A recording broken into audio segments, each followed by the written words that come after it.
Ad break.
Hello, Internet. Hello, Internet.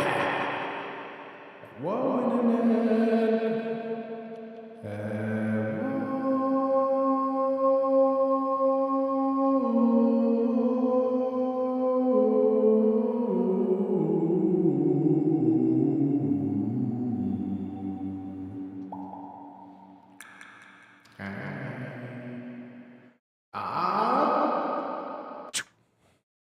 Hello, everybody. What the frick's going on, you frickin' fricks? What the frick's going on, you frickin' fricks? What the frick? The frick's going on? What the frick's going on up there? Where's my... What the frick's going on? There's no ads playing. What the frick? What the frick? What the fricks, fricks? What the fricks? Hello, Internet. Hello, Twitch.tv. Hello, Kickual.com. Hello, Tweeter. Hello, YouTube. Hello, everybody. How are you all doing today?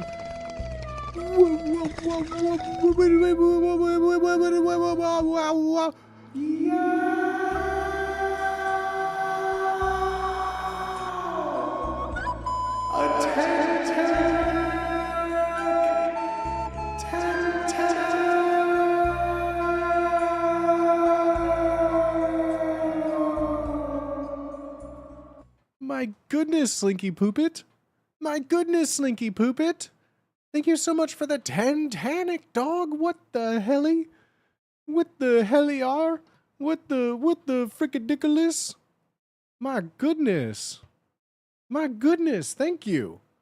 Holy moly. Holy Krakatoa, Fat Man. What the heck? Thank you, dog. Is that Swagga the Boots? That me. That me. Hello. Unshaved. Unshowered. Unbothered. Unmoisturized today. It is so uncomfortably humid. Like humidity is my least favorite thing in the world, and I feel since I've moved to California, it's just been like a humid land, just a human puddle of walking. I thought I got out of it in Chicago. I thought I got out of the Midwest humidity, and it turns out it followed me here. So I'm sorry, SoCal. I have basically just been like swimming in my skin the last 2 days, where I just like, I don't know. You can call me privileged. I don't like a cold shower. Being touched by cold water is a crime against my being. And so like, oh, take a cold shower, take a cold bath. I don't even like those things when they're like room temperature.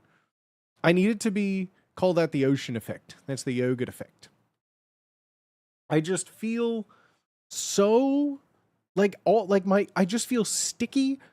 The last like few days, I've just been uncomfortable in my own skin. I can breathe again. I'm not sick. But what replaced having a fever and just like feeling hot now transformed into I'm just literally humid and hot.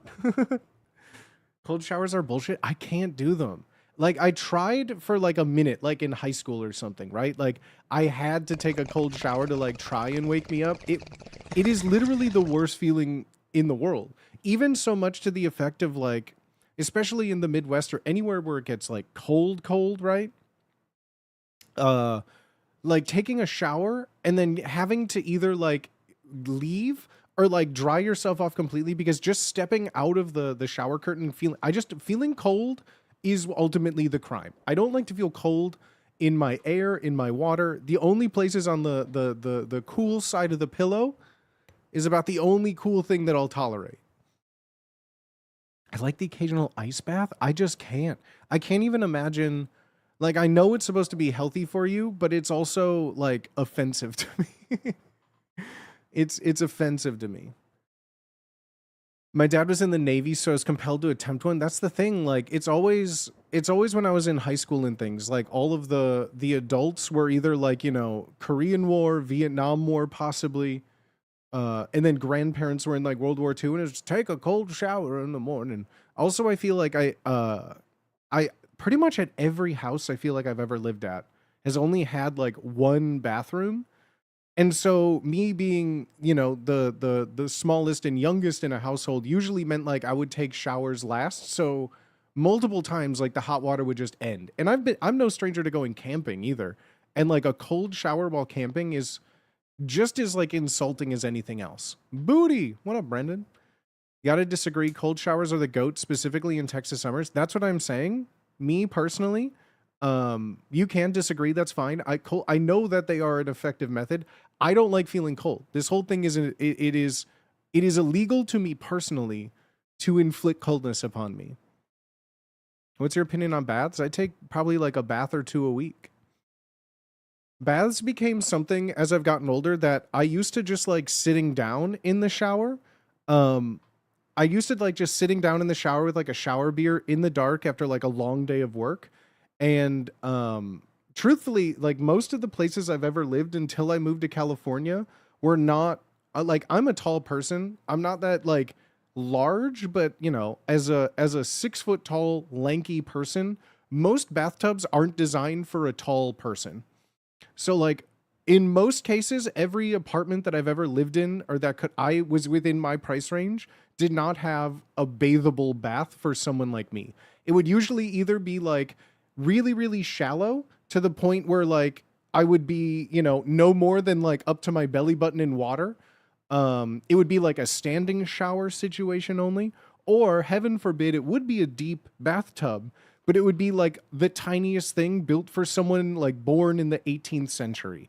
Like it would be like, okay, I can fit in this bath, but the entire time I basically am sitting with like my knees pressed up against my chest. And then at that point, it's like most of my body is above water.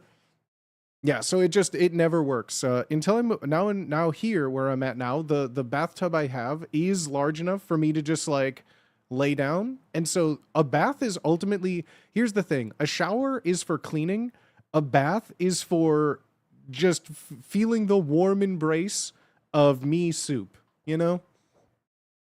I love a bath, but I feel like I never feel clean after taking a bath. And it comes down to like a few things. Like even in the bath, I'll still have like, you know, my little shower poof, and like I'll stand up and like still like clean my body. But like I feel like my usual shower routine is I get in, I get like nice and like I just like get all the oil off my body with water first, just like squeegee the oil from me, right? And then I put conditioner in my hair, and then I leave the conditioner in. Well, then I soap and bubble, and then I wash my hair out at the end with like not as hot water, and then I get out of the shower. It's a very quick process.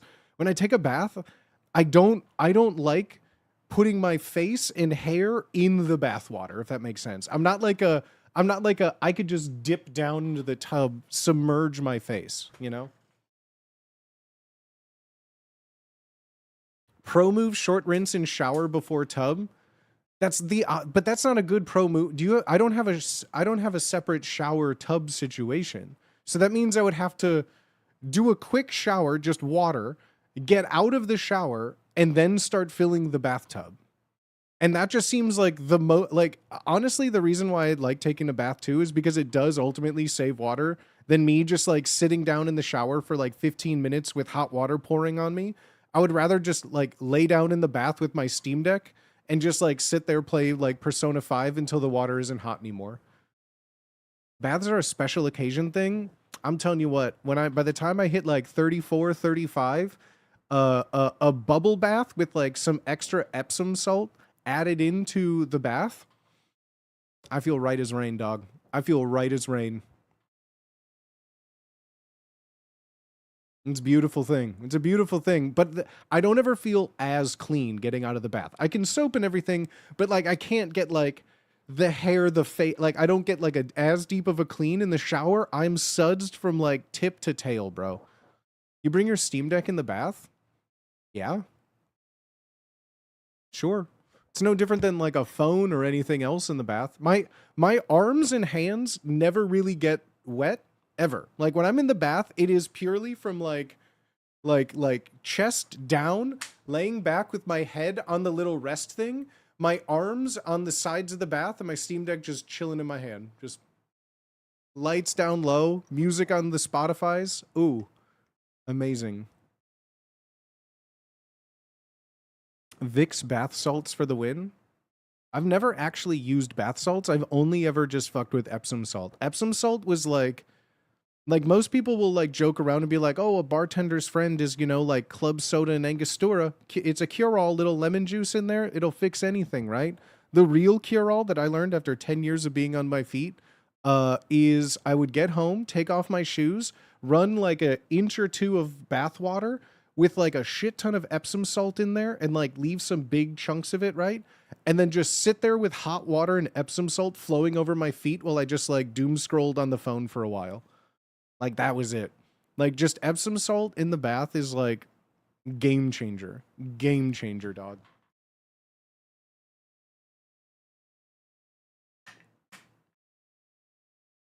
You would like floating down a cold river down in Texas? Probably not. Maybe. It depends. I have to be in the mood for it. Like if it's like Texas, if it's like 130 degrees out, I probably wouldn't be outside because like during the during the half suit shoot, I was outside for probably 30 minutes at most in direct sunlight, and I was sunburned. I don't think I could be outside in the sun for more than like an hour. I don't have any form of a base. All the skin tone that you see of me right now is like the warmest light settings. Like I'm chilling here at like 100 Kelvin. And this is about as red as my skin gets, you know? It's so white it basically is just like reflecting most colored light in my direction. I in general don't like hot warm water. Cold's the way to go. The only thing that I like cold for, actually, like I like cold water in the morning, like to drink. But everything else water-wise, I usually like washing my hands with like warm or hot water. I guess I never brush my teeth with warm or hot water. It's 100 and cloudy. People are getting sunburned still. Yeah, clouds don't stop UV. Clouds are just water, and sunlight goes through that water. As long as you can see outside, the sunlight is getting through clouds. I'm like used to it because at least where I'm from, like 90% of all days are overcast. Always overcast. No iced coffee, cold brew. I prefer just a double shot of espresso in a cup. I prefer that. That being said, it depends on the day. Like in iced coffee, sure. I'd rather have an iced coffee from like a place, depending on the day, because I don't always trust in America how espresso or coffee is prepared. So like if I have to taste like a burnt, sour espresso somehow, I would rather it just be like thrown in with a shit ton of milk. Like if I'm making espresso at home, I'm just making a double shot in a cup, stirring it a little bit to break the crema, and then just slamming that shit down and going on my day. But I don't really fuck with cold brew that often. Usually it's just espresso for me. Our Arctic Prince. I wash my face in the morning with cold water, but I hate every second of it. Yeah, I believe it. I hated that. Whenever I have someone living with me, I have to turn the hot water heater. I leave it at 120, the minimum safe level. That's crazy. That is so low. That's so funny. I'm weird in that I like all my drinks lukewarm. Even like soda pops? Even soda pops? If Persona's a penguin, it makes sense. Are penguins considered featheries, or are they furries? Because technically they're birds. Are penguins featheries, or are they just furries? I mean, I guess fursona is the colloquial term for an all-encompassing umbrella. Yes, even soda. Without it, are you European? The only people that I've ever known that like lukewarm soda pop are like, I knew someone that was from Russia. I lived with one of my roommates was Russian, and he would drink everything lukewarm, no ice, lukewarm 2 liter of Coca-Cola. It blew my mind. I feel like I could feel my teeth getting furrier by the second, even just saying that. But as for coffee, I make 4 liters of cold brew on Sunday and drink it throughout the week. See, that's so smart. Do you grind it yourself? Do you buy it pre-ground? I can do a room temp soda every once in a while, but it's not my go-to choice. I feel like the only thing that I've ever had like warm or lukewarm is like when I was sick. Did anyone's parents, I don't know if this was like an old wives' tale, but like it definitely would help kind of. I don't know the science behind it, but like flat lukewarm Sprite, like flat lukewarm lemon lime soda was like one of those things that like when I would get sick, my mother would get like a 2 liter of Sprite, go like crack it, and then leave it just like partially open on the counter to let it go flat, and then just pour like flat Sprite that was warm. And so like that was like I think that's the only intentionally warm drink I've ever had. One of my high school girlfriends loved warm Dr. Pepper heated on a pot in a stove. That was like a camping thing. That was a thing that people would like. Hot Dr. Pepper was something that they would make at like Boy Scouts for like a dinner or like a fun dessert while it was hot. Instead of like hot chocolate, some people would have hot Dr. Pepper. That I have heard before. I always would opt for the hot chocolate though myself. Born and raised in SoCal. Crazy. Grind it myself, then I have 2 2-liter mason jars I make it in 12 hours overnight. Nice. Oh, fuck yeah, dude. That sounds so fun. See, stuff like that would be nice. I just don't have the patience ever to prep large amounts of things like that. I like having, because I've never really had like a morning routine. I like waking up and just like making coffee. It gives my day a way to like start. I can lay in bed as, long as I want to a degree. But like when I start my day, I go downstairs, I like weigh out some coffee, um, and just, get back to it. It's just like nice, nice.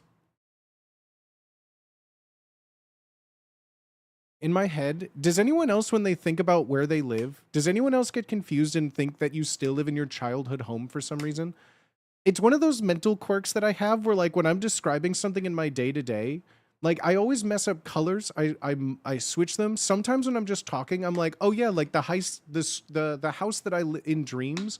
It sometimes just happens without even me realizing it.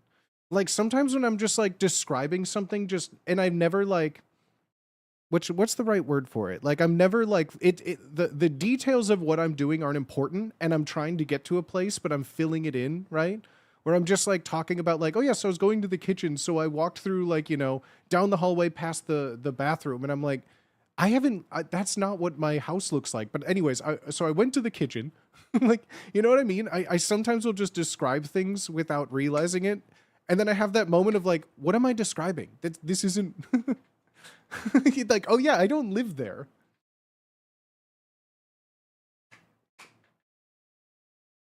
I know most people I know most people don't give a fuck about dreams or dream interpretations, but can I tell you the weird dream that now has happened twice to me? And it like, it scarred me in a way that a movie hasn't done in ever. I had a body horror dream that I've never seen in a movie. I've never seen this in TV, but like this dream happened to me and it has freaked me out so bad that I haven't been able to stop thinking about it. I am the last person in the world who's going to explain dreams to you. Like, I don't care about it, mainly from a fact of where in my subconscious did this concept even emerge from, right? You guys want to hear this?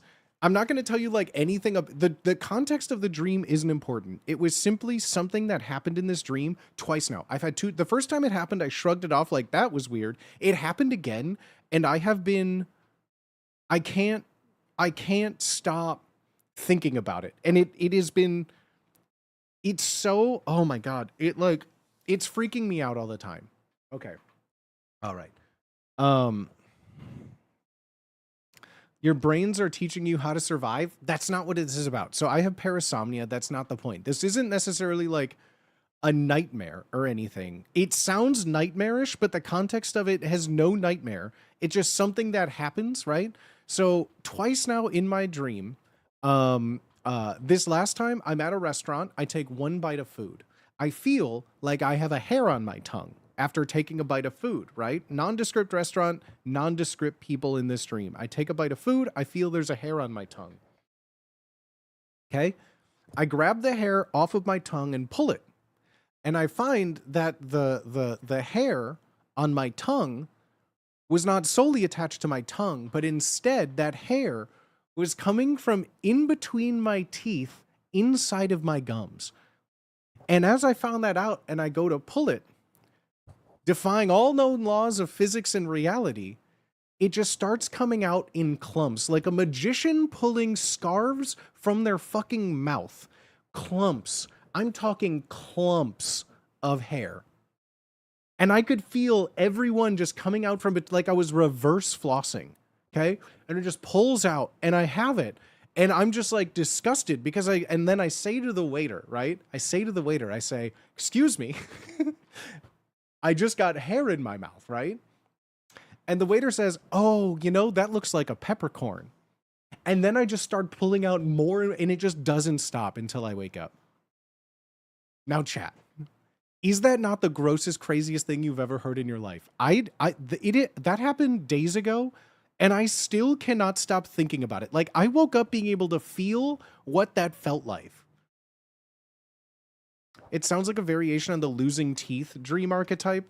None of that's real, but like, it's not like losing teeth. So, according to the internet, it's a sign of you need to have a difficult conversation. But like the realistic answer is I was pulling, and it wasn't so like the first clumps I pulled out was like black hair, right? And then the next time it was like clumps of red hair. And then the next time it was blonde hair. Like I was pulling like wigs of hair out. Wigs of hair out. I wound up with a hair in my mouth at a place 7 years ago, never went back. I feel like I'm a magnet for that to happen at multiple places. That happened on the first time I came back from Japan. It was like the weirdest plane ride, but we had to like land in Texas first, right? It was not ideal. We had to land in Texas first. I know Japan to Texas is further than Japan to California. Don't ask. I had to go to Texas, ate at a restaurant in Texas, and the first meal I had back in the States before my connecting flight had a giant fucking hair in the hamburger. Took one bite, nearly wanted to throw up, didn't eat the rest of the day. On stream, that same stream with So Far Onion, when Yeb and I went to that one bar in San Diego for some food, on stream, I ate almost my entire dish, and there was just like a used ramekin of food in there. It grossed me out. I feel like I'm definitely prone to having someone's worst day of their life at their service industry job. I usually end up being like someone's worst day they've ever had, unintentionally. Ew. L. L. L.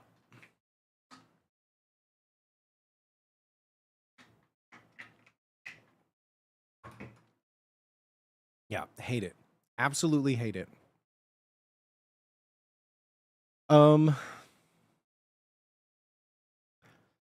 Where in the heck? Where in the heck? Where in the heck? Hello? Oh, WTF, mate.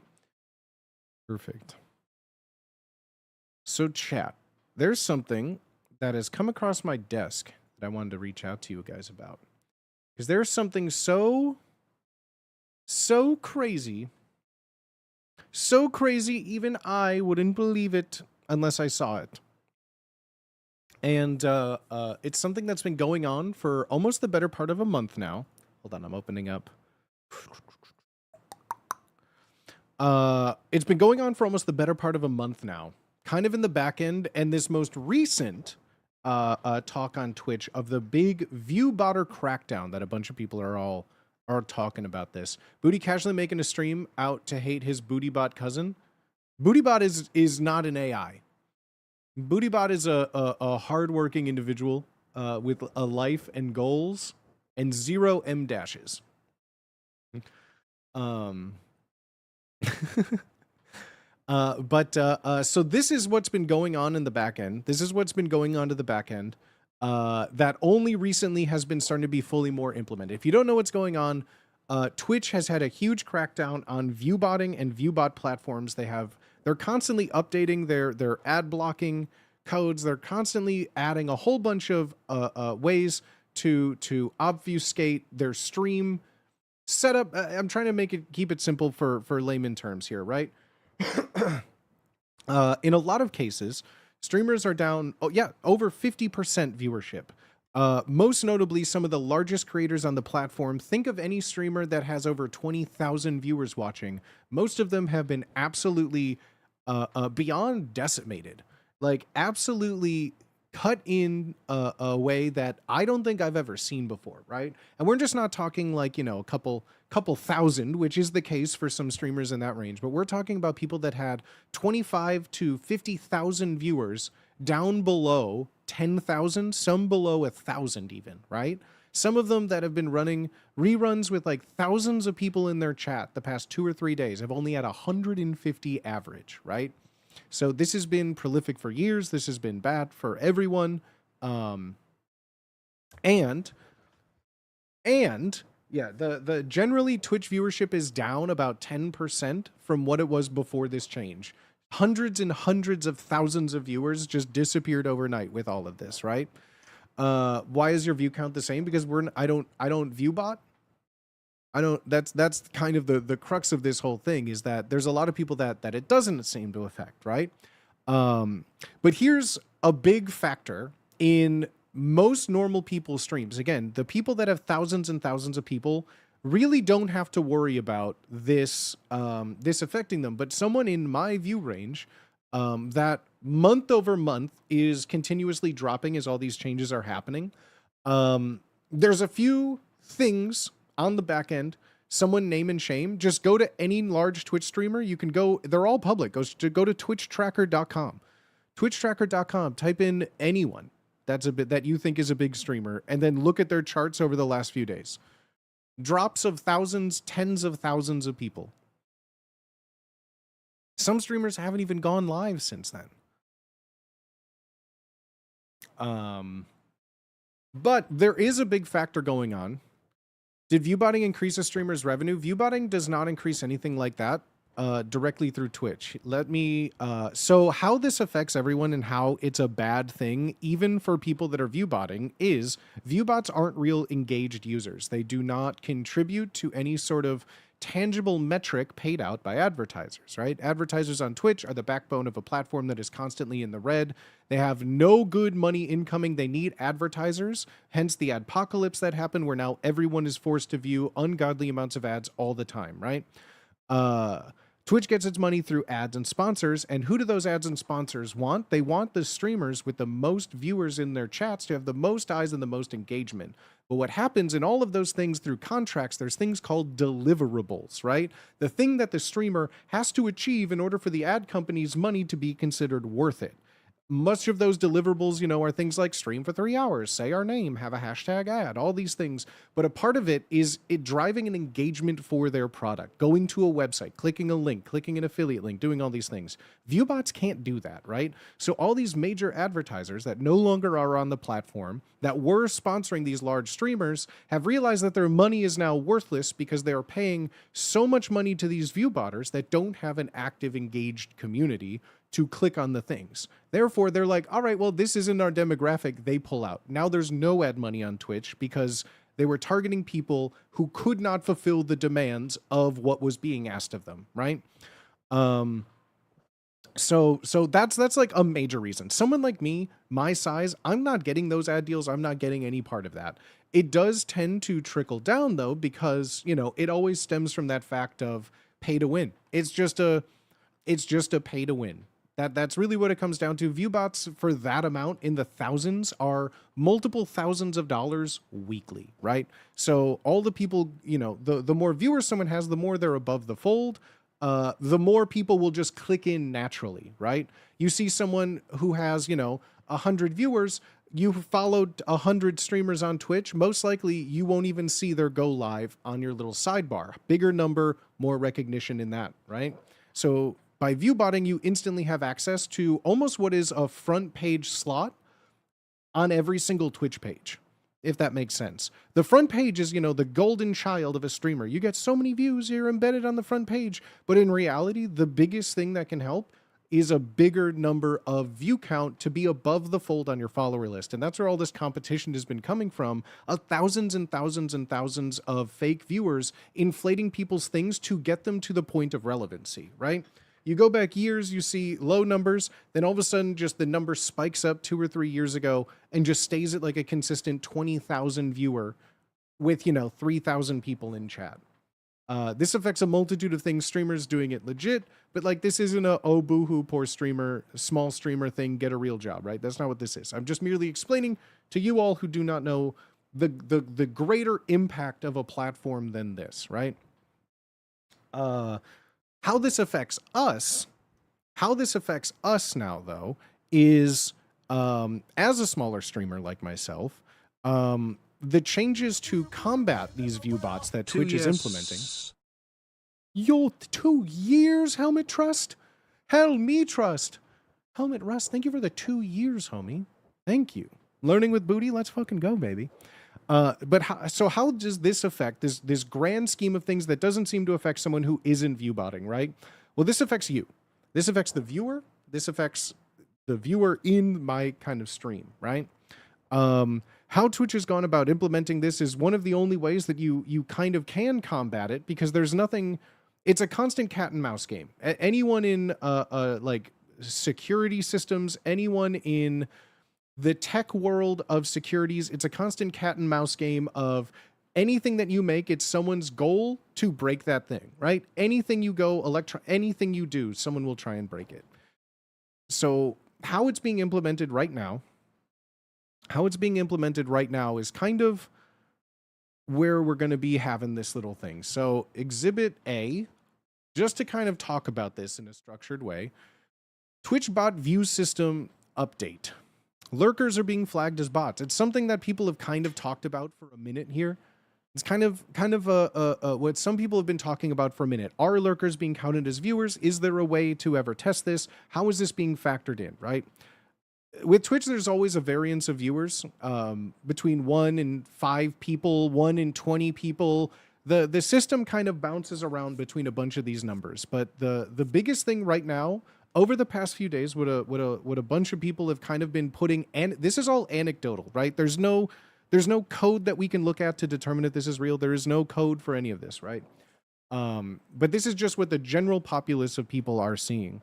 The biggest flagrant things are lurkers they're just counting a lurker as a non-viewer. Before, a lurker is someone who isn't chatting, using redeems. They merely just have your stream up on another monitor while you're watching, right? Through years, there's always been kind of this like, are they counting? Are they not counting? Just by clicking on your link, famously on Kick, you can open up a stream on the same, just open up new tabs of the stream and it counts for a viewer with every one, right? I think they've stopped that. I don't know. But like famously, that was like, that's how easy it can be. Twitch has fought back against that to the point of now where supposedly what it's at right now is that by having any more than 2 streams open on one PC, you will no longer be counted as a viewer in a stream. I don't know. Again, none of this is all anecdotal from people's own experiences and advice. Having more than 2 streams open, even with one in focus, will not have you count as a viewer in any stream.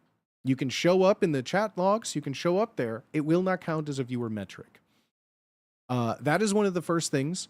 By not chatting, by not using any form of channel point redemption, or even things like a gifted sub, you are also not being counted inside of the metric of what is considered a viewer. So lurkers are being penalized for watching and supporting a multitude of streams. If viewers don't interact, no messages or redemptions, they may not be counted in your view count. This person, after reviewing last night's stream data, several legitimate lurkers were not counted. Also looking at detection code, many issues may stand out. Ask lurkers to send at least one message or use a channel point redeem to ensure that they are counted. So that's kind of like one of the big things in this whole thing. I'm a real viewer. Beep boop. I am a real viewer. Beep boop. What does that do for multi-streams that they are actively promoting? Well, again, this is specifically on Twitch. I don't know how it's working. Again, I don't know the code of all this, but it is specifically with Twitch streams. It is specifically with if you have more than 2 Twitch streams open on one computer, you will not be counted as a viewer. It's trying to combat people using like headless browsers and opening up a page multiple times, right? It's combating someone doing it in a single browser, like opening multiple tabs. They're combating this now by just basically IPing restricting it. I don't think it's hardware restricted. But it is definitely something on Twitch's end to make sure that there aren't other instances of Twitch open on that PC. I don't, again, know if it's like virtual machines, if it's virtual desktops get around it. I don't know the implementation, but multiple sources have now been saying that lurking and having multiple streams opened are not counting, right? Not a bot here. I'm a real boy. So that's what this is going to be getting towards. What I thought today, we have a movie night planned. Hey, we're going to the Booty Science Theater for a fun little movie night. If you've never been here for a BST69K, I have got an absolute horrible movie for you to watch. It is a famous horrible movie, one we haven't somehow watched on this stream. I watched it as a kid on a VHS from Blockbuster, and I haven't ever watched it again, so I'm so excited. Keth isn't getting counted as a viewer ever again with his super modding. It is a fact. It is a fact that he, anecdotally a fact, that having more than 2 streams open, and that is even up for debate. Most people were saying that any number of like, if they have 2 open, they only count for the one that was last in focus. So it even is a matter of the 2 streams open seems anecdotal, but there also are people saying that having even just more than one, it still only counts as it's not even a matter of being active. It is a matter of having more than one active Twitch stream open. You can be active in the chat. You can be because there's a separate thing from the viewer list and the chatter list. Those are two separate metrics. Just like it's the same reason that just because you're signed into a chat through like Chatterino or something, you don't count as a viewer. It has to be in activity now in the Twitch stream itself. Which then goes on to say, like, even with things like the embeds on like Bootyswagga.com, I don't know how that even affects something like this, right? Where if those will even count because you're not logged in or chatting. Those VPN sponsorships should start rolling in. VPNs, I don't think would change anything, because if it's just looking for other instances on your computer, changing the VPN is still the same computer. Multiple Kick tabs all count as unique viewers. They do. Yes, they do still, but Kick's API or Kick's system is built on the Twitch leak from like 2021 or something, you know? Find out, let's tab up. Let's not do that on Twitch. Twitch, it is guaranteed I will lose viewership by doing that. Twitch will lose viewership. Even if it's the same person stream up multiple times, you will not be counted as a viewer, right? So again, this Twitch's whole automation, as some of you know, is built off of like an AI moderating system. They insist it's not an AI moderating system, but anyone who's ever been banned or had to deal with the community support section of Twitch knows that it is a robot talking to you, and I don't think I've ever spoken to a person like that, right? So it is an AI system that they have used to scan through all these texts and everything, right? Twitch's AI is assuming that viewers with no input, chat, clicks, redemptions are bots. So even things like clicking on an overlay on the stream, like an interaction through stream elements or crowd control, ways like that are still being used, where people had view bots that would go on and be able to use like a mouse to like click on the stream instead of having to type into chat, right? And exposing robot names. They have it set so that just by interacting with the stream through clicking and mouse movements, it would count. Now that is even questionable, right? Because bots were faking interaction. Heat mats, clicks on stream elements to appear legitimate. But because of all of this now, again, real lurkers are getting flagged as bots. While bots, able to circumnavigate clicking all the things, are able to get through. So in reality, this effect hasn't really changed view botting as like this large factor, but it is only affecting people that are legitimately watching and supporting multiple streams, like you all and this stream here. So that is a major reason why I feel like a large portion of people's non-view botted viewerships have been down tremendously, because a large portion of like shared communities and shared audiences have those streams open, right? Having multiple people in the same community streams open over a multitude of things removes you as a viewer from all of those streams. Even if you're actively chatting, that doesn't necessarily count as a viewer. It is basically like making like a line in the sand, watch one stream at a time and one stream only. That's effectively what the major crux of all of this is. That's fucked up. That is what the major crux of all of this is that basically how this is working right now, any more than 2 tabs open, even 1 tab questionably right now, is not counting as a viewer on all of the streams that you're watching. So like streams are expected to drop 50 to 60% in viewership. There are very few people that use this platform as a single stream thing, where like when you're on Twitch, you watch one person only. When their stream's done, you move. Most people have a multiple selection of Twitch streams open at multiple times, clicking on, like having one running when someone else goes live just to keep supporting. Now you are no longer supporting that person or the other one. Like lurking now has almost become ineffective unless you're only lurking for one channel. What about all the Chatterino users? I never used to have to click into stream besides loading the page. All my chatting was through the API. So chatting and viewing are different metrics. They're considered 2 different metrics here. where like your chat viewers are not counting towards the number that you see on your screen. There's usually there's tools that you can go on Twitch to see what all these are. Let me see if I can find one here. Right. Let's just go to browse. I'm gonna go to browse just chatting. I don't know. I want to choose someone I have no idea who they are. I'm clicking on this person. So here you can see a good example of someone who is most likely not viewbotting, right? So this number here are viewers watching the stream. And this number here are the people that are logged into chat. So these are two separate numbers. Typically, when you see more people here than you do in chat, that's a good indication of people viewbotting, because yes, people will pull you up on TV. There's people not, on an embed. There's people not, on a console where they're not logged into Twitch, but they're still watching you.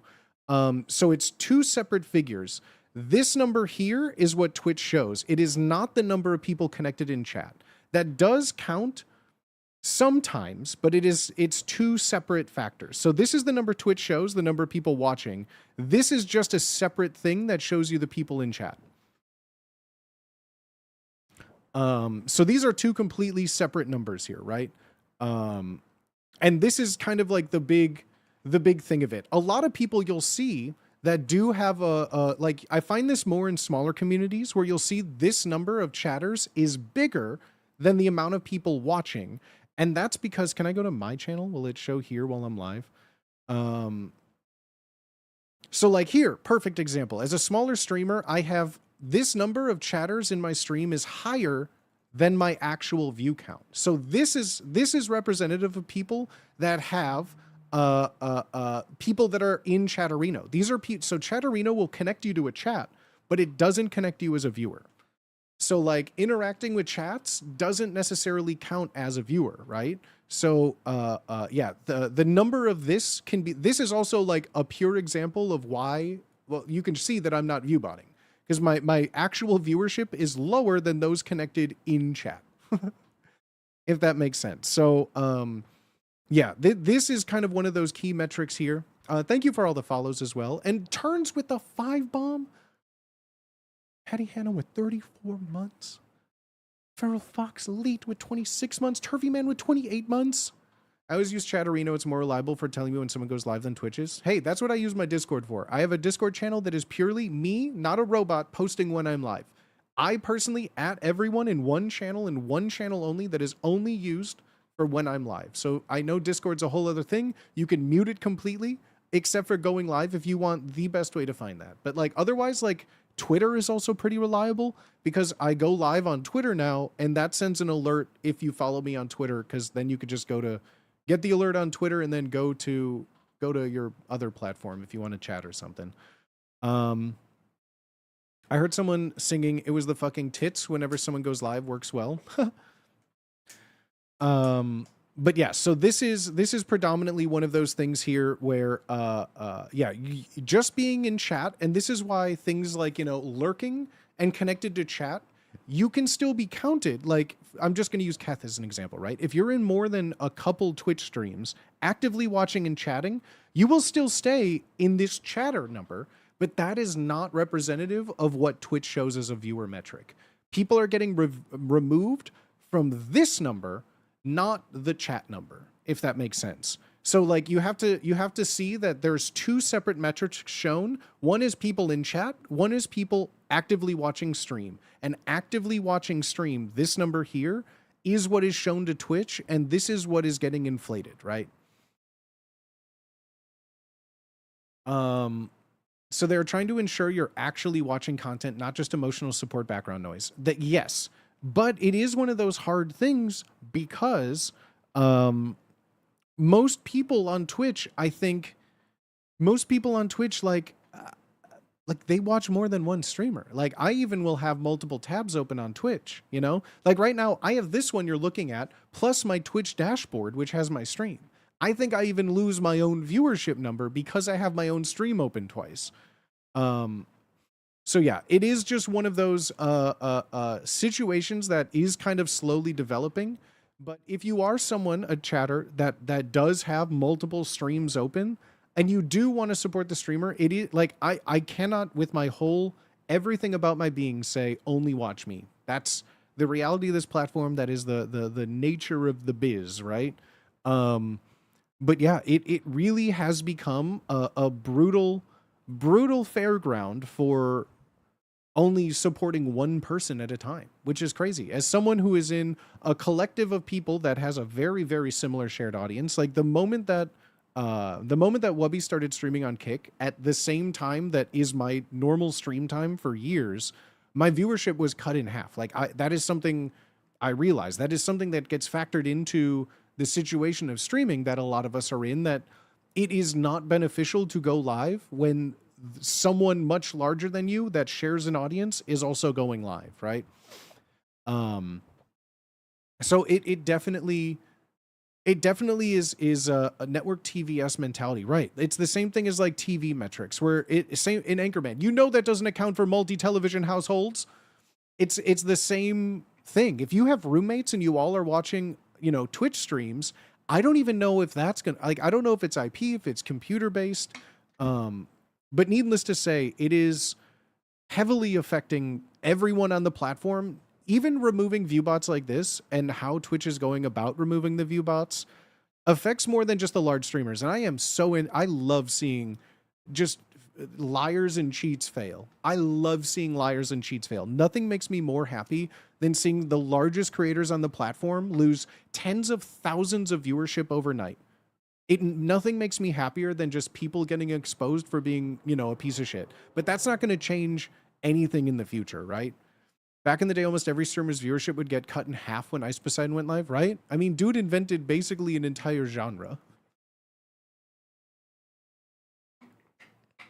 I think you were 100% vindicated after that progressive bullshit. That made me so fucking angry, and I'm still angry about it to this day. Like, nothing makes me more angry than it's the same concept of right money, wrong people. Right money, wrong people. Like it is purely, and it's so hard to not be a hater in these situations, right? It's so hard to not be a hater because the easy route is to hate, but like it doesn't get me anywhere, right? Like I can acknowledge that like some people are born with a silver spoon in their mouth, and no matter how hard some people work, it just doesn't happen, right? Like that's a inherent reality in every profession. Just in this case, it's more public because this is a public facing thing, right? It's not possible for Twitch to have enough workers actively checking for bots. No, but I think they've completely overextended their hand on it because of how bots are able to circumnavigate all of these changes, but without directly telling people how it's affecting viewership and how it's affecting people who lurk or watch multiple streams. I feel like that lack of transparency is kind of what's driving me crazy right now. Because like it's one thing to just, do all these changes, but then it's another to have streamers like myself sitting here wondering like, well, why is my viewership cut in half? Like what exactly happened? Has Booty Hour brought any noticeable gains in viewers? The reality, I'll be real, no. I'm gonna be honest with you, right? Like I feel at this point, I've been working for Wubby and making games and doing stuff now for almost 4 years. It's almost been 4 years, believe it or not. It's been 3.5 years at this point. And the amount of people that I think, discover me organically is, I think if they were to find me now through Wubby, they probably would have. So at this point, the Booty Hour, it really isn't, no. Even like, being in like mulligans or highlight channel videos, most people like, that's what I mean about this shared community, right? Like the also a large reason of numbers going down is just, Wubby streaming multiple times a day. There's a reason I've never streamed on Wednesday, Friday, or Sunday, anywhere around 5:30 p.m. before, because most of the people that know who I am have a bigger allegiance to the person who probably introduced themselves to me, like it. And so Yeah, like as far as it goes, no lie. But this is my year. I just found this statistic because most people were like showing streamer things in relation to larger streamers falling off. I made a funny tweet about it. But this kind of self-effacing humor is why people like me. No, this is my 2025. This has been our 2025 average so far this year. If anything, one could argue the booty hours have negatively impacted me.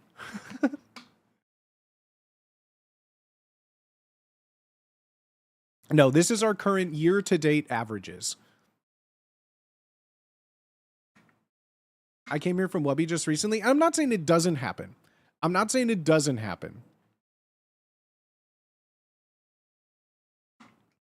I'm not saying people don't find me. I still have a very, very healthy like follower intake. The amount of followers I get per month has not changed.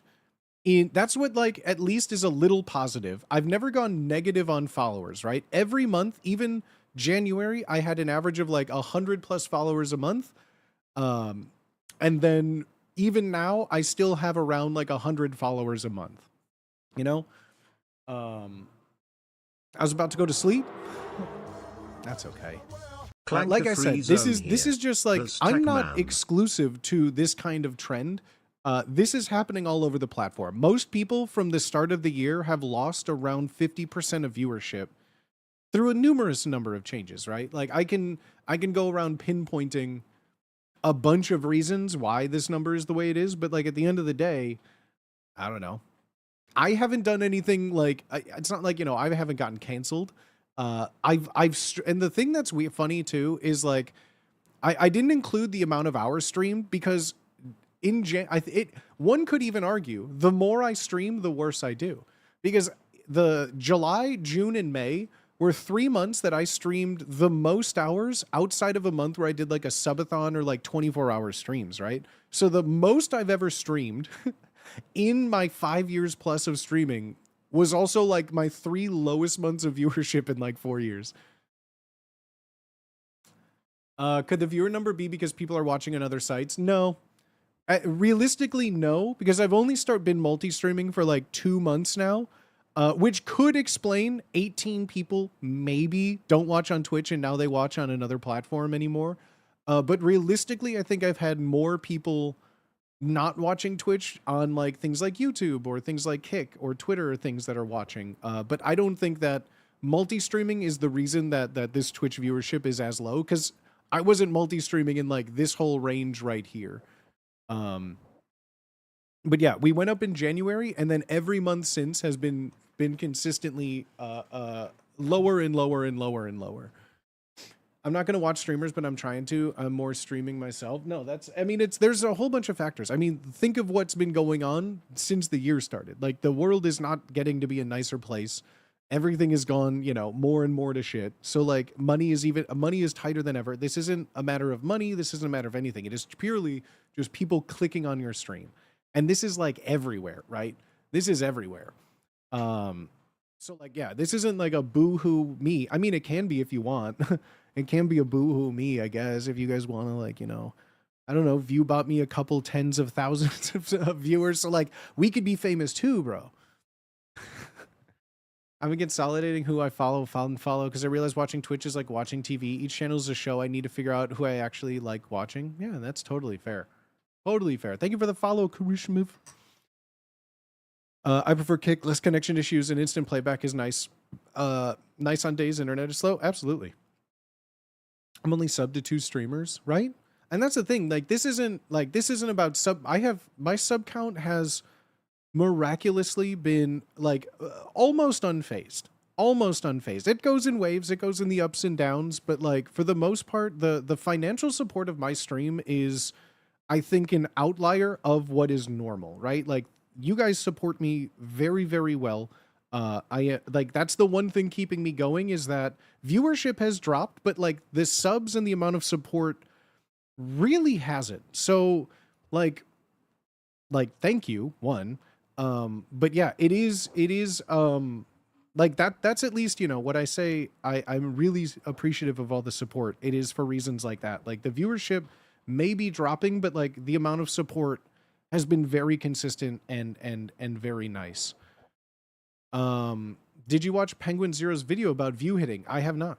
I have not. I have been talking about it though for like I feel like an hour plus, but no, I haven't watched Charlie's video.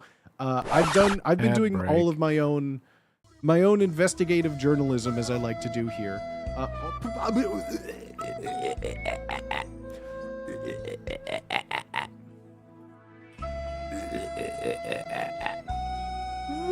the hell?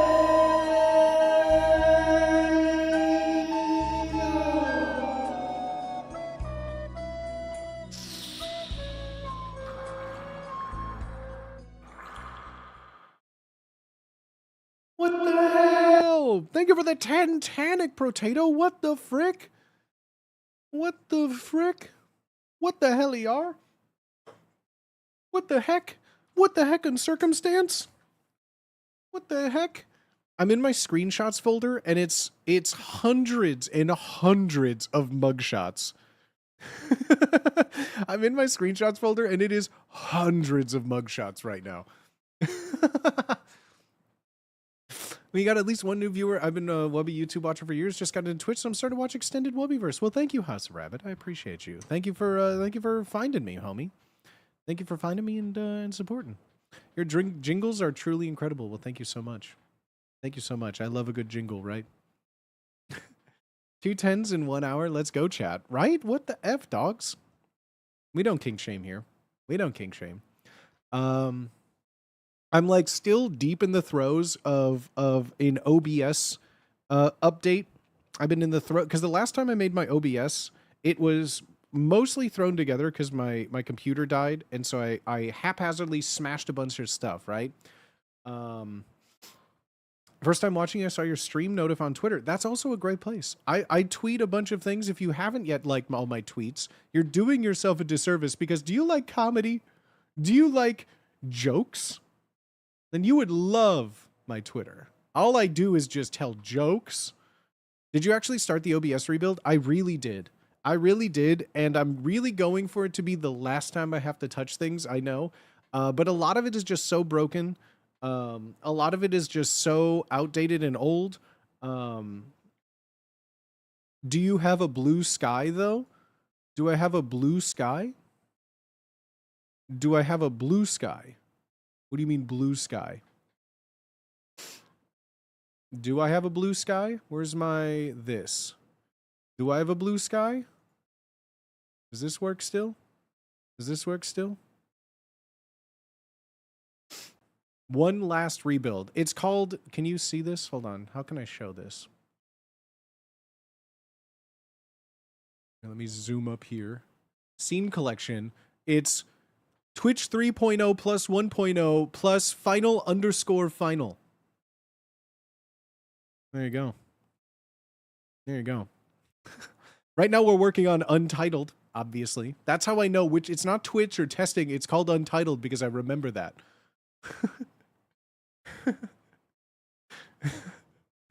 All of them. It's just all of them. There's just so many's.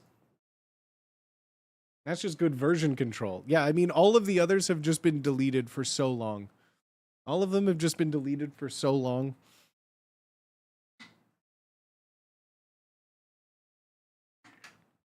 Blue Sky is the better Twitter. You can't live stream on it. You just can't live stream. If I could live stream on Blue Sky, I do have a Blue Sky, but I can't stream on it. Also, I forget that I have a Blue Sky. I think that's also another large reason. I think it's just, yeah, yet. I mean, yeah, if I could, as soon as I could stream on Blue Sky, I'll do it. They're working on it. They're working on it. No, I gotta, if I were to, I think if you switch scene collections, my stream will break. I'm afraid, I don't want to touch it. But I am trying to fix a bunch of things. I'm trying to work on a bunch of things. And I have a whole new alert system in place. I have a whole new on-screen chat system in place. That's why all of those have disappeared from my stream. Right now, I'm working on building a better, just nested area of things. It's so much. It's so much, and like there's no rush for it.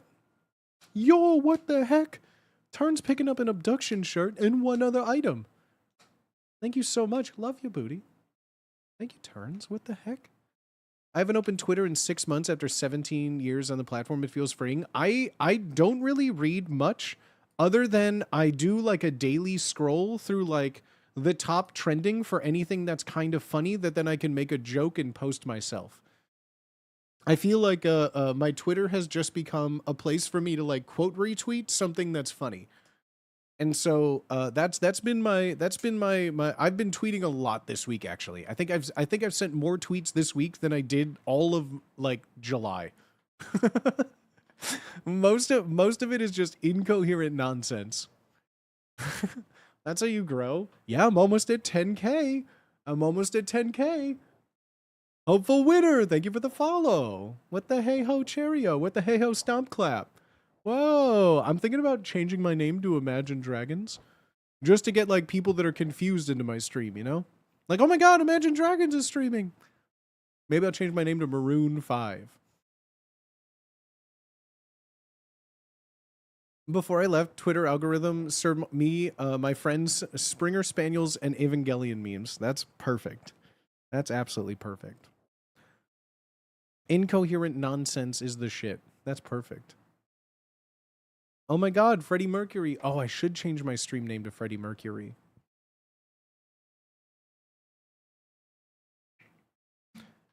I'd watch Imagine Dragons if it was you, Booty. Thanks. That's a compliment right there. I could hey-ho stomp clamp. Or Daryl Hall, it's more believable. I should change my name to which is the crazy brother in Oasis? Trick question. Any plans on doing anything with You Gotta See This? Not currently. Not currently. You Gotta See This was a lot of fun. But ultimately it again, numbers are the most discouraging thing for a YouTube series. The amount of time that I had spent on all of those videos, like we're talking dozens and dozens of hours learning how to edit and everything. For them to just not really gain traction after a year kind of hurts, you know? Like even our best video, I think, has around like maybe 1,000, a little over 1,000 views, but the average watch time is like 3 minutes. And so it'd be like, I just spent so long for the average watch time to be like 10 hours of watch time. And it was like, damn. And so after a year of that, it just kind of was hard. I definitely think, you know, there's other videos that do better. So the format of the show that we had, which had changed so much for YGST, I just don't think was conducive to what people want to watch. And that's kind of like the short truth of it all. It was a lot of work, and based on all of the metrics, it just wasn't what people wanted. I know that it has a following. I know people love it. I loved it. I mean, I still watch movies and talk about them all the time. But yeah, just it wasn't necessarily something that people, as far as statistics and metrics go, were watching. And that was just a hard pill to swallow. I really enjoyed it. I did too. I liked making them. It just became, you know, after a full year of each one taking progressively longer to make and experimenting with new effects and new editing things, yeah, discoverability on YouTube is kind of dog shit. I mean, it wasn't necessarily, that was the thing. It wasn't necessarily new viewership that I was chasing. It was the people that were already subscribed that just weren't watching it, you know? So like that is kind of like the hard part of, you know, you go to the metrics, and like every time that I posted a video, it'd be like, this one's 10 out of 10. After 48 hours, this one is your worst performing video in 3 months. And then it's like, damn. And then you go to the average watch time and it's like, yeah, people only watched it for like maybe 1 minute and 20 seconds on average. And it's like, damn. And that was a really hard pill to swallow, being like, damn, I spent two full 48-hour days making this. And it was like, people got bored of it after 1 minute and 20 seconds. So I'm like, yeah, either my editing is bad or just it needs a change. I thought y'all were funny and I liked them, but fair. No, I loved making them in a bubble where I don't ever have to work for a living. I would like to just make like a movie show like that, right? But the amount of time that it was taking, also like now I have just a lot more. I just have a lot more. I can't even make content for myself on my YouTube. I have 2 or 3 videos recorded. I just haven't been able to make time to edit and do all those fun things. Red Lixon, hello, and Beef Sandwich, thank you for the follow, homie. It introduced me to some good movies. That's crazy. YGST. Well, I guess no, we were watching good movies on there. But yeah, it is just hard. It is just hard. It would need just like I said, a format change or just something different, because there's still a ton of movie podcasts, right? Movie commentary podcasts. But yeah, our version just didn't seem to hit that well. I don't know. I would love for YGST to come back. Long answer to a short question. I would love it, but realistically, I don't think it would happen. What's so appealing about stream, though, is all the ideas, even if they just live for a month or so, right? And we're 3 days away. 3 days away. On Tuesday, we'll have our TTS voices back again, too. Yeah, I activated that send a kiss emote. It was one of the things I was going to talk about on Thursday's stream, but time just got away from me. I activated that channel point redeem again. That way you guys can just spam that if you want, to prove that you're actually in chat. That's like, for now, that's kind of like the confirmed lurker button. So that's kind of like the at least Twitch lurker button for the moment, to see if that even has an effect. What I wanted to do on my stream to kind of test this water, just to see exactly how this happens, right?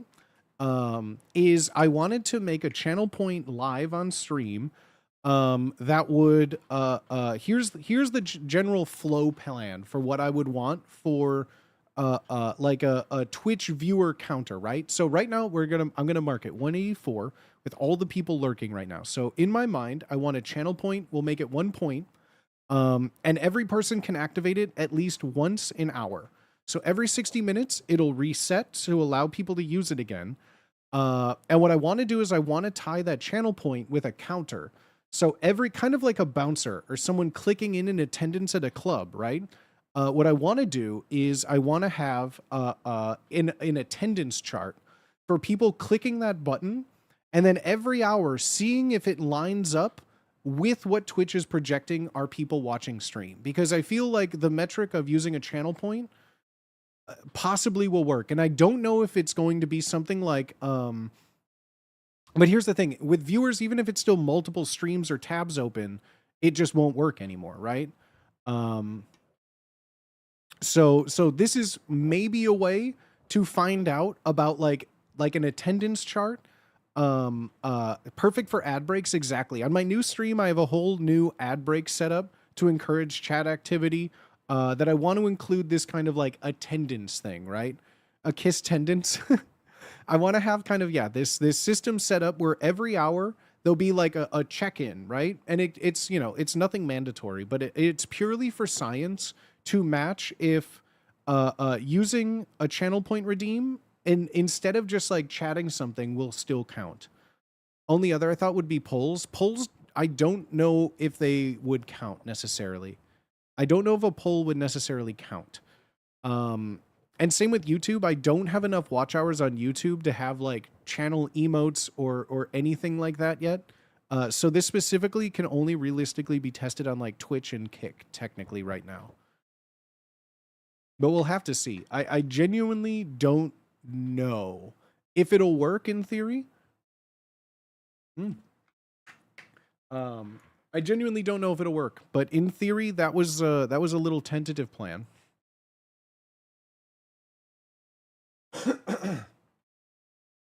Double checking all this. Great. Do you have any advice on how to grow as a content creator? No. I don't. Just, I don't know. Be funny. Be consistent. Be funny. Realistically, the answer is luck. That's for every single job in the world. Thanks for being real. I mean, that's just real. It's just luck. There's no you because here's the thing. There's a million people that are just as talented as everyone else in the world. It just matters who's in the right place at the right time for the right eyes. That's it. Like being consistent is everything that you can do personally is to set yourself up for success when you get a little luck. That's it.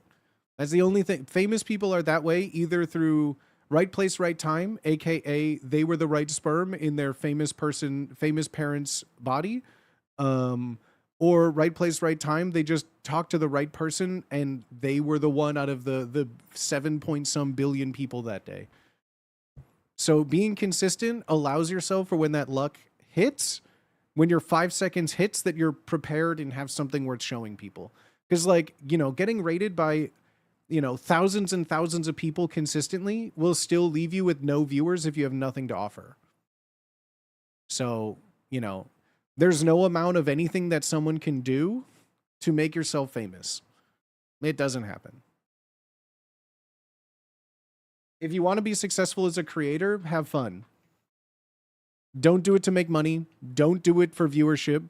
Don't do it for the hope that this will be your career. If you want to be successful, treat it as a hobby that you like doing. The second you try to monetize or take it to another level, it is no longer fun. And here's the most realistic advice if you want to stream. Nobody wants to see someone being a negative Nancy. I know I get sad sometimes when we talk about serious things, but the ultimate reality is that this is an online free comedy stream. So we could talk about serious things. I'm happy to dive into stuff, but at the end of the day, this is just a comedy stream that people go and watch. So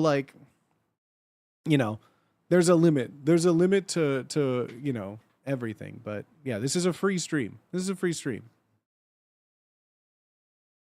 I get the same. It's the same thing in my profession. I get asked by college kids daily, and I'm the schmuck who's like, dude, I didn't finish high school. Right place, right time. Yes. I just got this keyboard and I have tiny hands. I can't type coherently. This is free. Unfortunately so. Unfortunately, this is a free stream. You do not need to be subscribed to watch this stream. Comedy. Pure cinema. That's right. That's right. Comedy and comedy accessories. Yo, Drunkish, thank you for the sub on YouTube, homie. How can you say this is no Clanker stream when there's a dirty oil loving nut screwing fucking Clanker at the window? First of all, Gay Robot is not a Clanker. That is incredibly offensive. He's gay. Okay? You can't call gay people clankers. That's rude, What is this? The 1990s? What is this? A 2000s teenage comedy? What are you throwing around those gay slurs for? He's a gay clanker. He's not AI. Gay Robot is not AI. I think some of y'all have lost the plot on what a clanker is. Gay Robot is not AI. You are Gay Robot, chat. You are Gay Robot. What do you mean? What do you mean? He's not a clanker. You guys can't use an AI slur for every robot. That just makes you look bigoted and dumb. Not every robot's a clanker. What do you mean? Some of you need to read a book if you could read. How dare you? He's just flamboyant. Calling him a clanker is rude. Yeah, it's Gay Robot. He's not a clanker. Tell that to Star Wars fans. Clanker is referring to AI in a modern sense. We are Gay Robot. We are Gay Robot. We are Gay Robot. He has wonderful eyes. Thank you. Gay Robot's a banned term on Kick. That's funny. I told the teaching ladies the only letters I had to know were USA. Maybe. Gay Robot. Yeah, I guess Gay Robot. Well, my Kick chat is very overly modded for obvious reasons. I'll have to add Gay Robot to the permitted terms, but no, my Kick chat is for understandable reasons.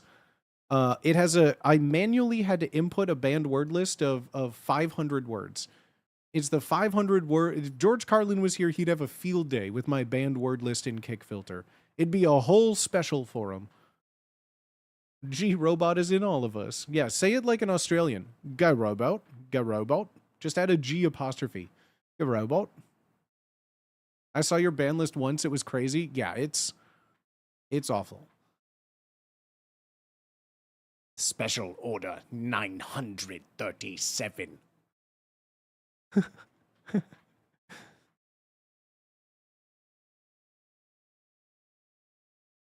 Good eye, guy robot. Good eye. Do you have a copy of that list? I do not. Specifically with Kick, it doesn't matter if you have a list because Kick, you have to input the banned word list manually, one word at a time. Booger Robo. 500 cigarettes. Hey, gay robot, execute order 66. We have 3 more days until our wonderful cast is back. I'm so excited. Ah, Booty. What up, John from work? Hello. Damn robo golems. 500 words is so many. Yeah. I did it manually for Wubby when he first signed into Kick. I was the very first things in the mod chat was me inputting like the same 500 things manually. Story of the Purple Horse, that's David Horselhoff. We got Peepo. There's Tits with Rat, that's Gay Robot. That's Gene Salmons, that's Maisie the Cornstar, and that's David Horselhoff.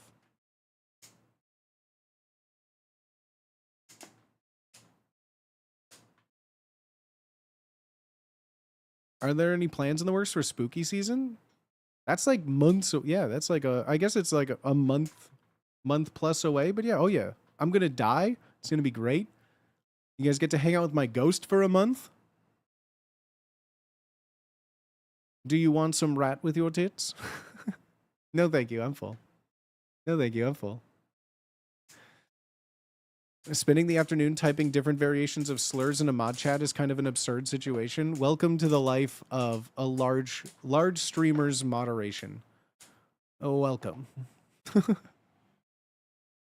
Welcome to the life of, I'm sure some poor intern at any video game development thing writing out a list of things that you can't make your name. It's still July. No, we're celebrating July nices. They're August, July nices. I don't feel comfy showing my face until I reach 50,000 followers. Well, then you'll just never show your face. Getting 50,000 followers is like, you made it. By that point, you're already lucky, my guy. I'm 4'7", but my ego is 6'4". Amen. Booty, did you mod Twitch back in the early days? Legit had TTS with the N-word in it back then. What? What? What are you talking about? What are you talking about mod Twitch back in the early days? Imagine imagine. I thought you said imagine. Lamau, some 22-year-old woman sitting in her office typing in the most awful shit imaginable. Yep. Yep. And it's not just like the most awful shit imaginable. It's every iteration of awful shit. Like, you don't just have to type in one word. You have to put spaces between all the letters. You have to input numbers and leet speak into those things. You have to incorporate the Russian Cyrillic alphabet. You have to incorporate the Greek alphabet. You have to incorporate the Chinese simplified characters. You have to do everything. It's not just like 500 different things. It's usually the same word 20 different ways.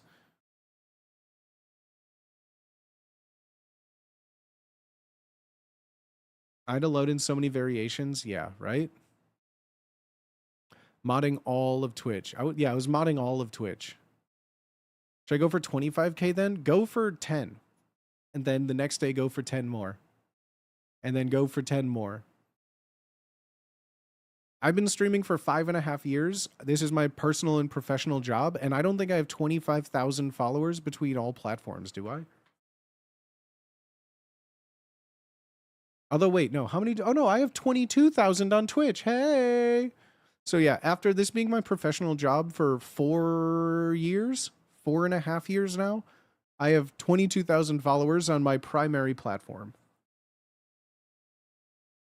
There are libraries that include all those words to automate it.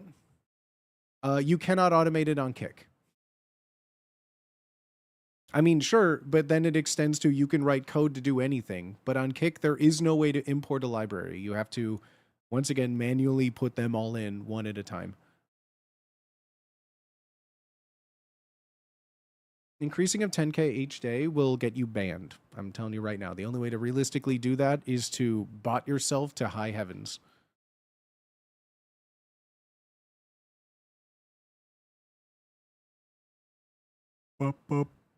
Same with WoW channels. Jeez. At a point in time, those libraries, it's not a matter of those libraries existing, but you have to do it manually. Not even a CSV file? No, nothing. Go to your own Kick channel right now. You can go into your moderation settings, and where it says banned word list, go on, just go there. There's literally a thing that you type in a word and hit enter, and that's it. I've been streaming since 2016. Didn't even hit 400 followers. Well, there you go. Good for you. No self-promo.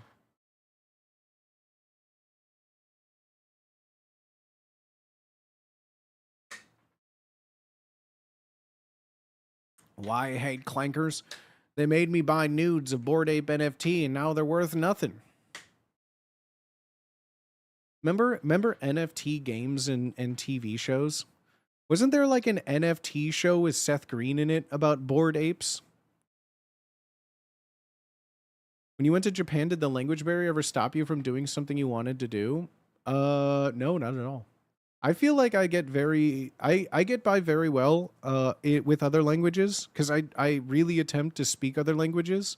So no, there was nothing that I ever couldn't do because of a language other than like, you know, the obvious just xenophobic places that are like no Americans. But I went to plenty of restaurants that it was no English menu, no English spoken, and got by with my limited vocabulary and Google Translate.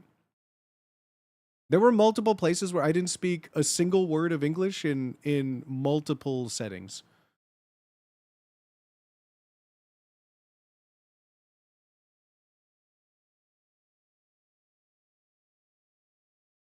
Wait, really? There's no way? The NFT got stolen and had to cancel the project? You mean someone downloaded their NFT? It was Seth Green Bored Ape Show. Oh, you mean like their account was hacked and he couldn't use it anymore? Oh, that's so funny. Seth Green pays $300,000 to recover his stolen Bored Ape Ethereum NFT. That's a sentence right there. That's a sentence right there. Actor Seth Green has been reunited with the Bored Ape Yacht Club NFT he lost in a phishing attack last month. Green reportedly paid 165 Ethereum, more than $295,000 at current prices for the NFT after it was sold to a collector. That's so funny. It's called Green's upcoming TV show, White Horse Tavern. What does this look like? It was only available to people that had an NFT. Hold on, where is this? Where is this? I remember when this made the rounds. On the internet, and this was like possibly one of the funniest things I think I've ever seen in my life. Like how anyone could take this seriously is beyond me.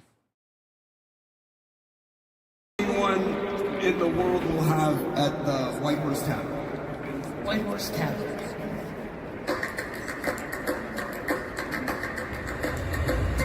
This is already the dumbest thing I've ever seen in my life. This is already the dumbest thing I've ever seen in my life. There it is. That's Seth Green's Bored Ape Yacht Club NFT. That's his. It's the one with the skeleton hoodie that he owned the likeness of, apparently, right?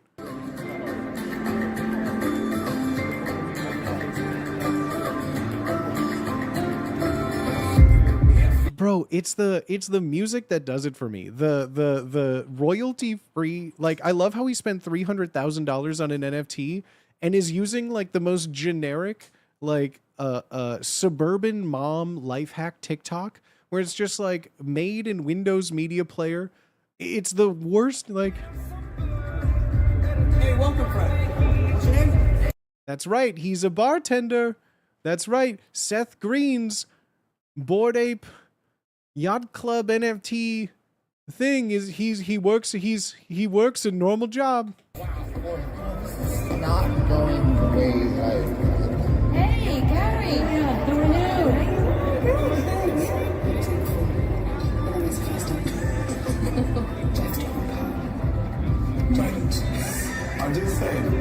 their part maybe tonight.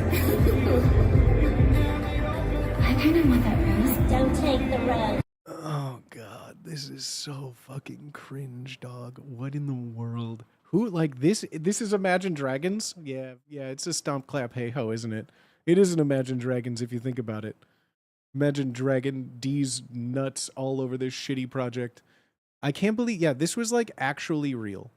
This was actually real. This was a real thing that happened.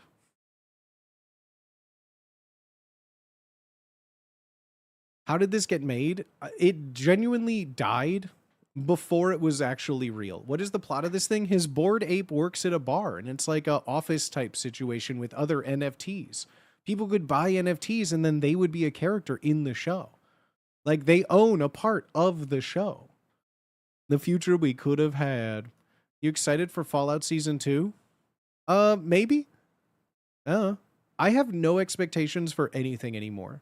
I have been my dopamine receptor and my hope for the future has been reduced to like a used wet ciggy butt. You know, like it's just like I'm not excited for anything except for him. Unless Jordan Peele is making a film, I'm not excited for anything. Unless Zach Krieger is making something new, I'm excited for Zach Krieger's Resident Evil movie. That's the next thing that I'm excited for. I'm excited for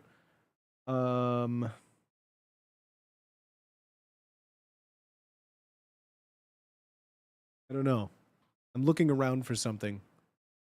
I mean, sure. I guess I'm excited. I like the first season of Fallout, but since the first season of Fallout, I think I now have seen what's her name? Ella Purnell in too many things that I don't think I could take her seriously anymore. Like when I see an actor in a role for the first time, I'm like, wow, I lose myself in your acting performance. This is so great. Now that I've seen her in a multiple of things, I like don't I just have no I'm like, oh, I can't stop seeing her as like Jackie from Yellow Jackets. Like that's all I'll see her as from now. Or like her crazy like MySpace photos that are all out. Caught Stealing is coming out next weekend. I don't know what Caught Stealing is. I'm excited for The Roof Man with Channing Tatum.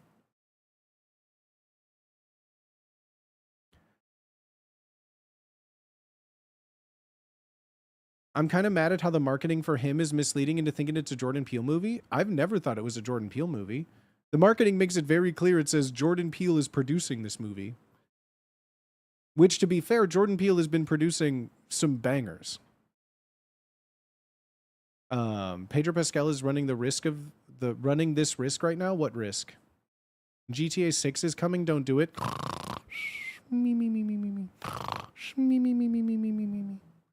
GTA 6 is just going to be GTA Online Part 2.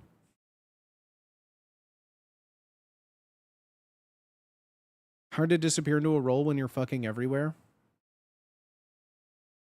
But I mean, like, I'm going to be real. I don't think Pedro Pascal's, like, merits are from his ability to slip into any role. Like, I don't consider Pedro Pascal someone like Gary Oldman, right? Like Pedro Pascal is like a Leonardo DiCaprio. They're a good actor, but they just kind of play themselves. Like that's like there's nothing wrong with that, you know? Like when I see Jason Segel in a movie, I'm not thinking, wow, Jason Segel really transformed himself. He's playing himself. You know, Paul Rudd plays himself. Like there's certain people that it works for. They're gifted at it, right? But yeah, Pedro Pascal is not someone who I would consider to be like a character actor like that.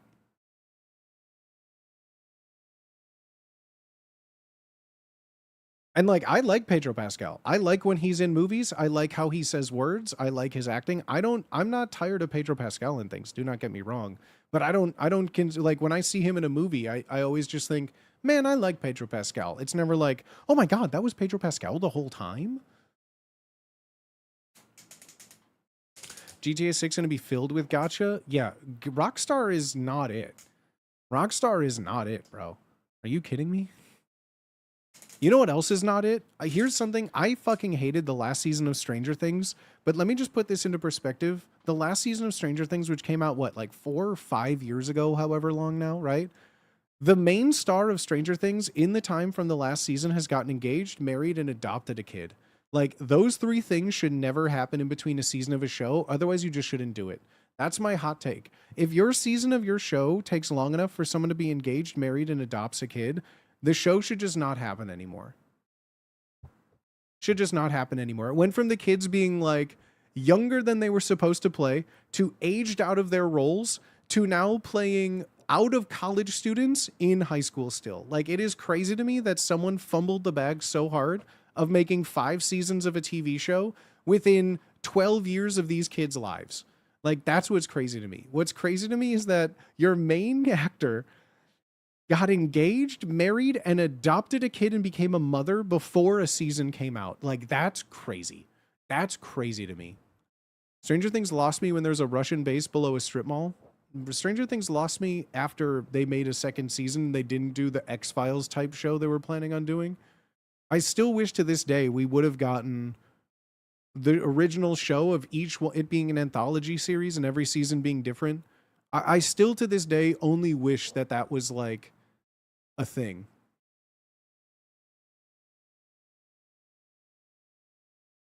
With how mishandled Game of Thrones was, I'm just never surprised when showrunners royally fuck up.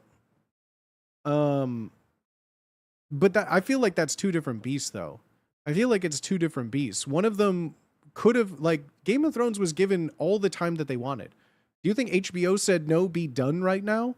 HBO was trying to make them milk that beast for like 4 more seasons, and Dumb and Dumber were like, no, we're gonna end it now. They could have not done what they did, but they chose to. Stranger Things, they just don't want to write it. Stranger Things, they've just had so much issues with like writing and their cast blowing up outside of it that it just isn't worth it. I blame George Martin for not finishing the books. I mean, yeah, we all do. We all do. Stranger Things lost me 3 episodes in when I realized it sucked. First season was peak. First season was great. Everything after the first season was a trash fire. Have you seen Midnight Mass? Was that... I've seen a bunch of those, and I always confuse all of them. Is that the same people who've done, like, The Haunting of Hill House, and they have, like, a new one every year, I feel, right? It's the same showrunners. They have the exact same cast in all of them. Mike Flanagan, yes. I've seen, like, 3 or 4 of those. I've seen 3 or 4 of them. I couldn't tell you the difference between any of them. I couldn't tell you which actor played what character, but I've seen them all. Couldn't tell you. Blythe Manor, House on Hill House, Haunting of Hill House, Midnight Mass, all those shows, I've seen them all. Couldn't tell you. I like them, but after I'm done watching them, they just blend with all the others. But I love an anthology show like that. Sure, watch them. I like them all, right? There's not one that I remember being like, this is dumb. They're all pulpy and great, right? Like, I love that kind of show. I'll always watch them. Could I tell you what the difference is? Maybe. One of them, the guy's a dad. One of them, he's a brother. One of them, they're sisters. One of them, they're lovers. One of them, you just fill in the blanks.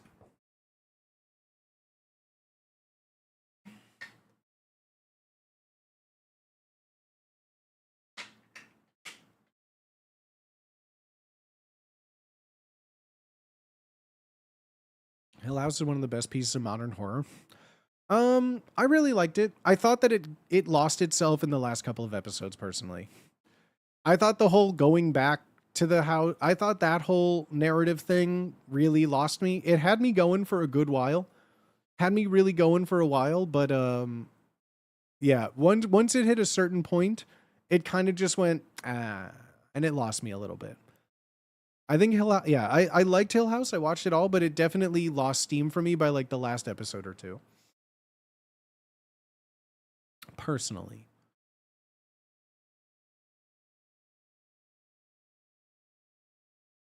Is Tits with Rats seeing anyone? Oh, they're very much asexual. They are They are aro. They are aromantic, a relationship, asexual. Have you seen Primitive War? Is that the one that just came out? I wanted to see it, and it was out of theaters, I think, before I had a chance. It was in for like a weekend, and when I was sick.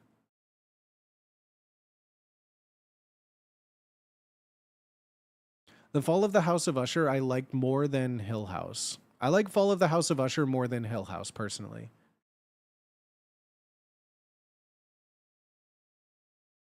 What a waste. How dare you? Ace Arrow are people too. And also, Tits with Rat is an alien parasitic creature. They would not be compatible with anything of carbon-based life forms, really. Vietnam Dino movie? Yeah. It's already out of theaters by me. I wanted to see it, and I was sick last week, and it's not playing anymore. You ever watch House of Dragons? No. I'm not watching anything. I've never even watched Game of Thrones, the TV show, in its entirety. The TV show was already an affront to me because I've been reading the books for 18 years at this point. Like, I liked them in high school before the first season of the show even came out. And so I stopped watching the TV show and have never finished it. And I've never felt more justified with any of my digging my heels into the sand than not watching Game of Thrones ever. You're the star of the improv video? Well, thank you, homie. I'm glad that you enjoyed it. You ever watched Ham Eat a Sandwich? Multiple times. House of the Dragon is just okay. I have no intention of ever watching it. I got rid of all my Song of Ice and Fire books. I've genuinely and wholeheartedly removed all parts of empathy and care of it. Was at one point for a long time my favorite fantasy series ever written. I loved A Song of Ice and Fire. That is incomprehensible to people that only watch the show. Like, it is an incomprehensible factor for most people, unless you also like Patrick Rothfuss.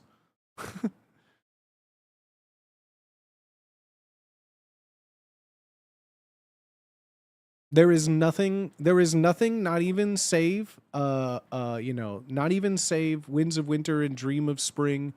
None of those things could come out and like, gun to my head, I would still choose to not read them at this point. Gun to my head, I would still not read A Song of Ice and Fire. Yeah. Rothfuss hurt me. See, there are some people that know this pain. There are some people that know this pain. It is a very specific pain that if this was a Steam achievement, it would have a glowing golden border. This is a pain that the show watchers of Game of Thrones cannot physically comprehend, because not only did book readers, before the show came out, get to see the explosion of what they truly loved, to then completely doing disservice. And I'll tell you the exact moment I stopped watching. There was an interview with Dumb and Dumber that had zero effect. And in fact, when I would talk about this to show people, I was assured that I was being a baby. But when the showrunners, Dave and Dumber, said specifically they did not include Lady Stoneheart because the magic in the world seemed not important. They wanted to show gritty, fantasy, medieval warriors and penises and boobs and blood and gore. That's what the people wanted. They didn't want to do any of that magic shit. And turns out that a thing called The Song of Ice and Fire is about magic. So yeah. Once I read that, I stopped ever caring about the show. You a Sanderson fan? With my whole being. Bunch of people I work love his work, but I've been on the fence sitting down and reading something. Sanderson is, in my opinion, the greatest modern fantasy writer of our times. I love Sanderson. Absolutely love him to death. Some of my favorite series. The original Mistborn trilogy is, to this day, one of my favorite things I've ever read. It is so fucking fun.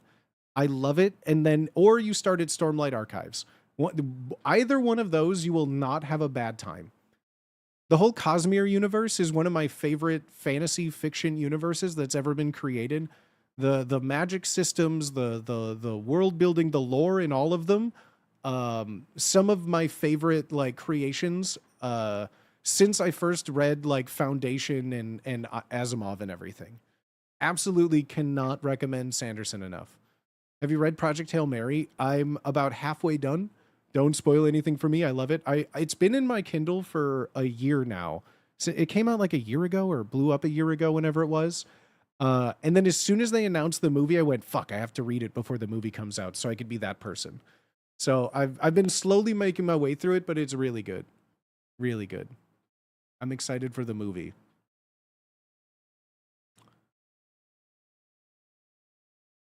Have you read Diary of a Wimpy Kid? No, I'm 35 and I respect women.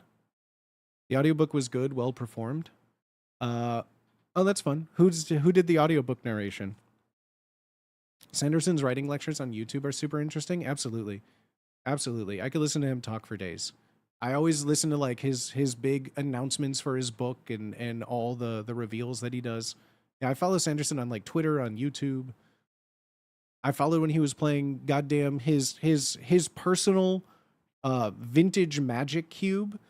That's like he plays vintage cube magic, and he has like a personal cube of his favorite vintage cards that like is a life goal to go to like his ranch, his farm, and just play like a vintage magic cube with Sanderson and just sit there and being like, remember that time? I would just be Chris Farley to his Paul McCartney. I would just be like, remember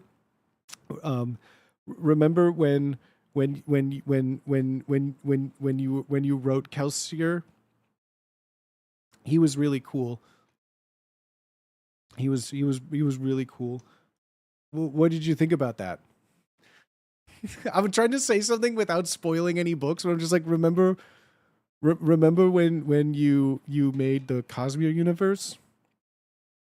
That was really cool. Like, I play a land for turn and pass. Remember when you wrote Vin?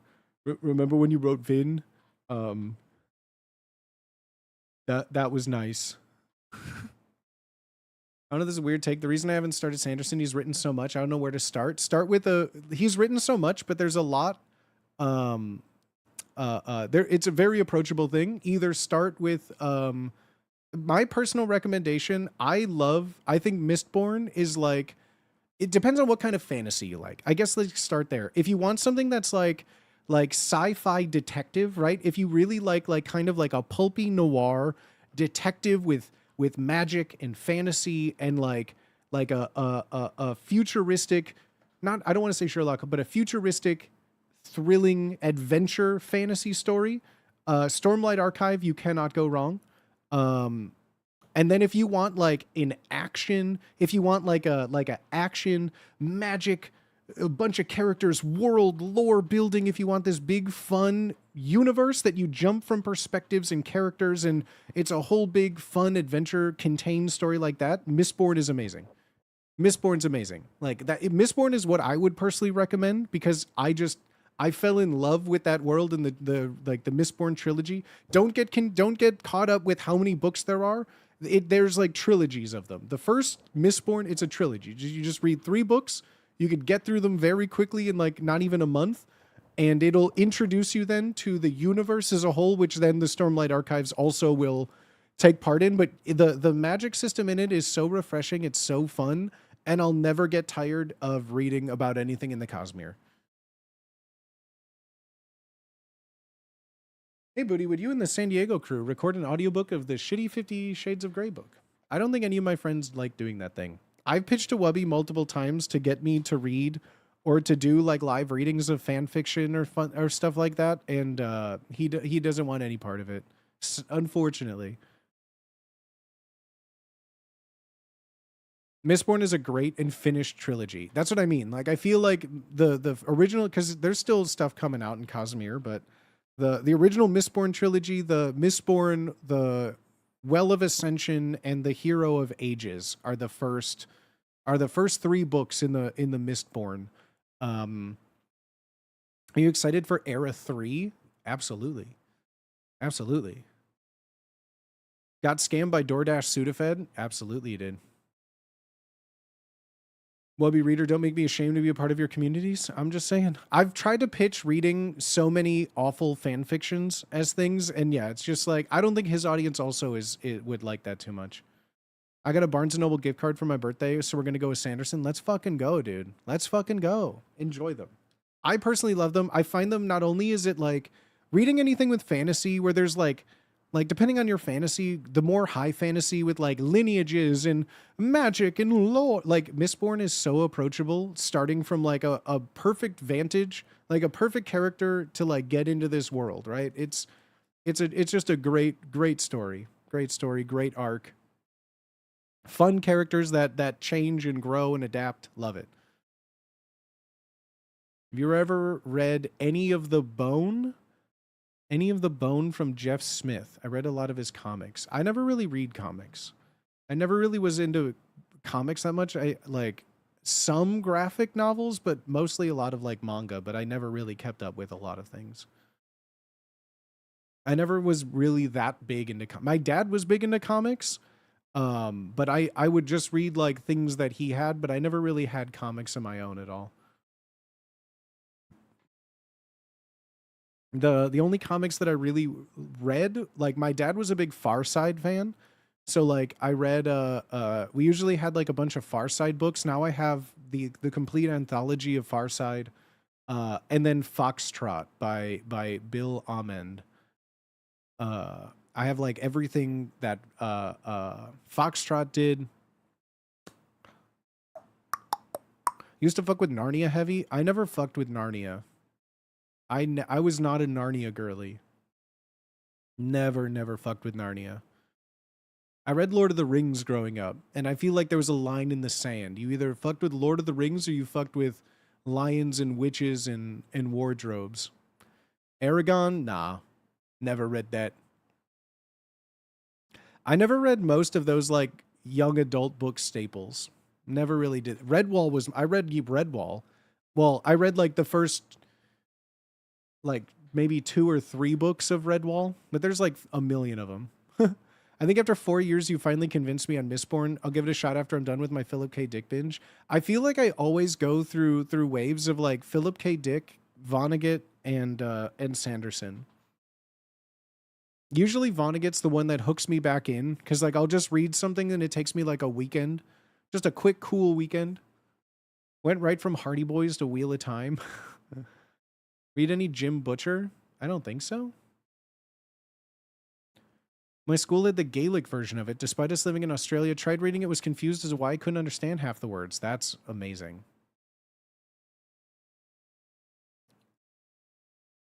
Have you read the Red Rising series? I have not. Is that like the Command and Conquer games? The Red Risings? Red Alerts?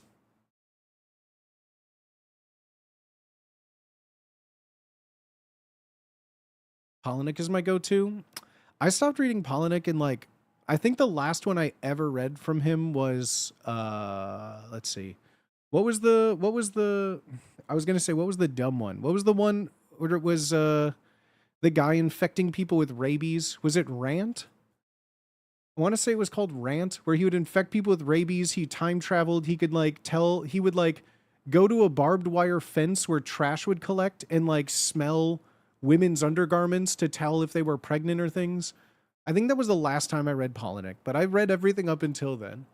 The weird, that's Rant. Yeah, that was the last one I read, and I went like, I'm good. I'm good.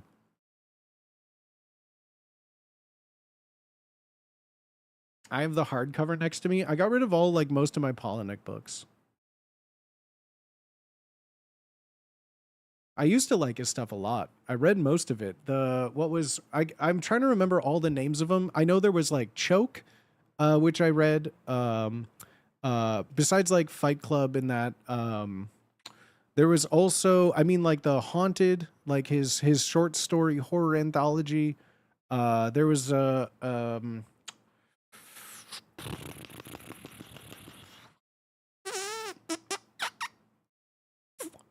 Survivor. That's the plane crash one. I remember that one. Lullaby. I remember that one. I don't remember Pygmy. I know I probably read that because the name's familiar, but I don't remember that. What I genuinely though, is Polinick still writing stuff? Because like he's one of those authors that I feel like was everywhere, and now I feel like I don't think I've heard of anything since like Rant, and that was 20 years ago. You'll need to read some Ursula K. Le Guin. She's the only author to win the Hugo and Nebula for the same book in the same year, and she did it twice. Really? What is that book, Mr. Mustache? I feel like the last thing that I've read that were like big sci-fi things, besides Project Hail Mary, which I'm slowly working through, is like the Expanse series.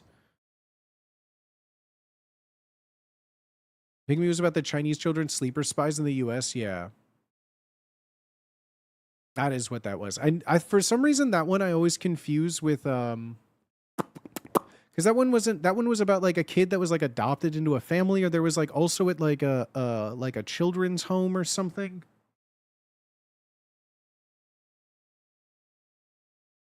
First nonfiction book I read. We had to read a bunch of stuff like that for school and book reports, I feel. We had to read a bunch of stuff for book reports that were all nonfiction.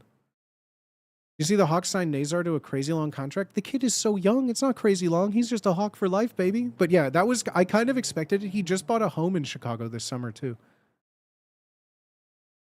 Yeah, for like 8 years for like 8.8 million or something crazy. Hell yeah, dude. Most known as Tales from Earthsea. Okay, that sounds incredibly familiar. In fact, I may have that on my Kindle. I think I have that on my Kindle actually. They're gonna build around him. My brother in Christ are building around Bedard, baby. It's Pickle Boy, Nazar, and Bedard that are the three cores of our team for the next 10 years, and I'm so excited. I just need to get after we signed Vlasic, that's whose Winter Classic jersey I own.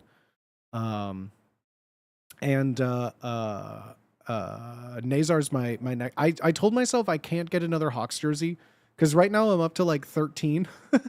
So I told myself I can't unless there's like a very, like if they come out with like a new third like black uniform alternate, I'll get that for Nazar. But I have too many Hawk sweaters. I have too many Hawk sweaters, including 3 current players. I have 3 current players with sweaters in 3 different styles.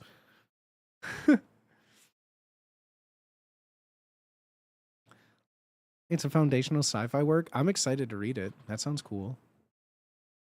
Did you read Prism Through Time? When did the Blackhawks last win a cup? 2015, 9 years ago.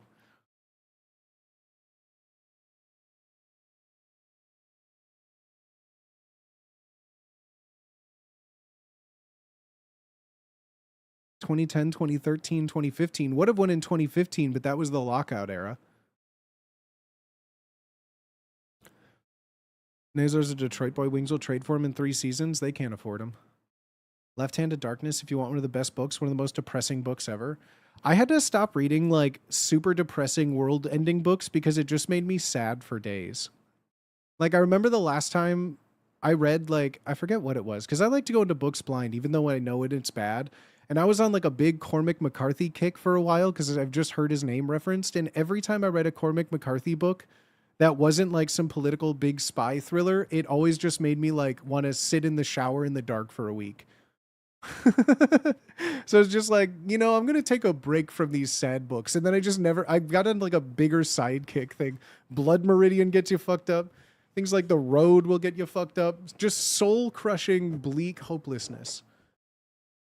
Like if I want to feel bad in a book, but not feel bad about it, I'll read Stephen King when the ending doesn't land. And then I just feel disappointed and read something else.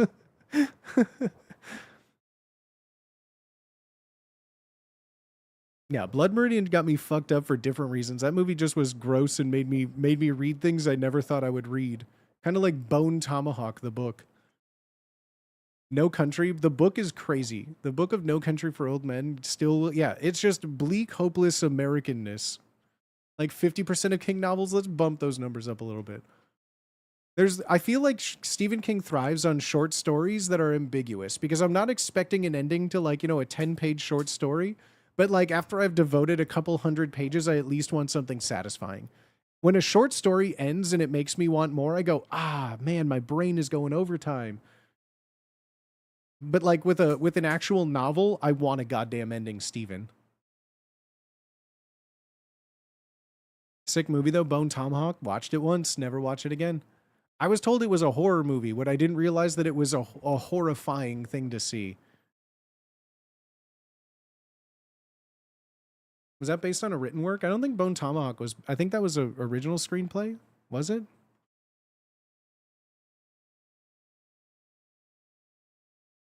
I bought Jason Schreier's book about Blizzard when it started getting into things I knew, lived through it, put it down because I was like, I think I'm good. Yeah. Yeah. Isn't Bone Tomahawk like an exploitation movie? I mean, everything can be considered an exploitation movie, but no.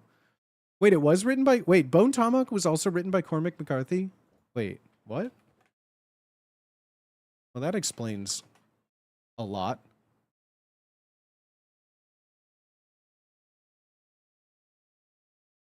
No, it's by S. Craig Zoller.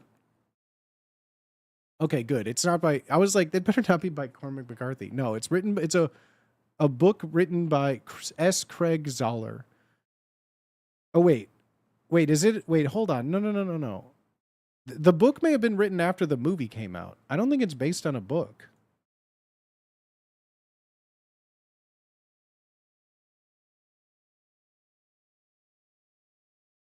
I don't know.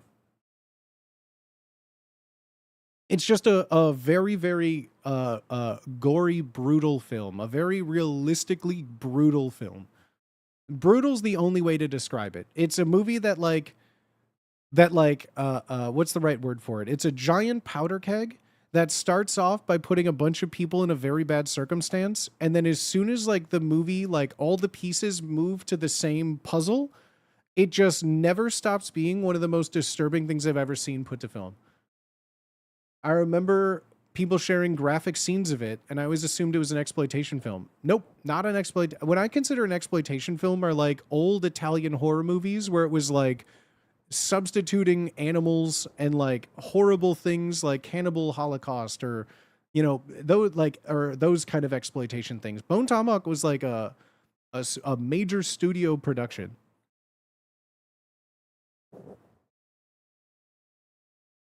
Watching it while eating a banana split, crazy.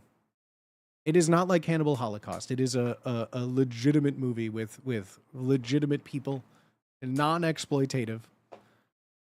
Like, that's like saying Braveheart is an exploitative film, you know?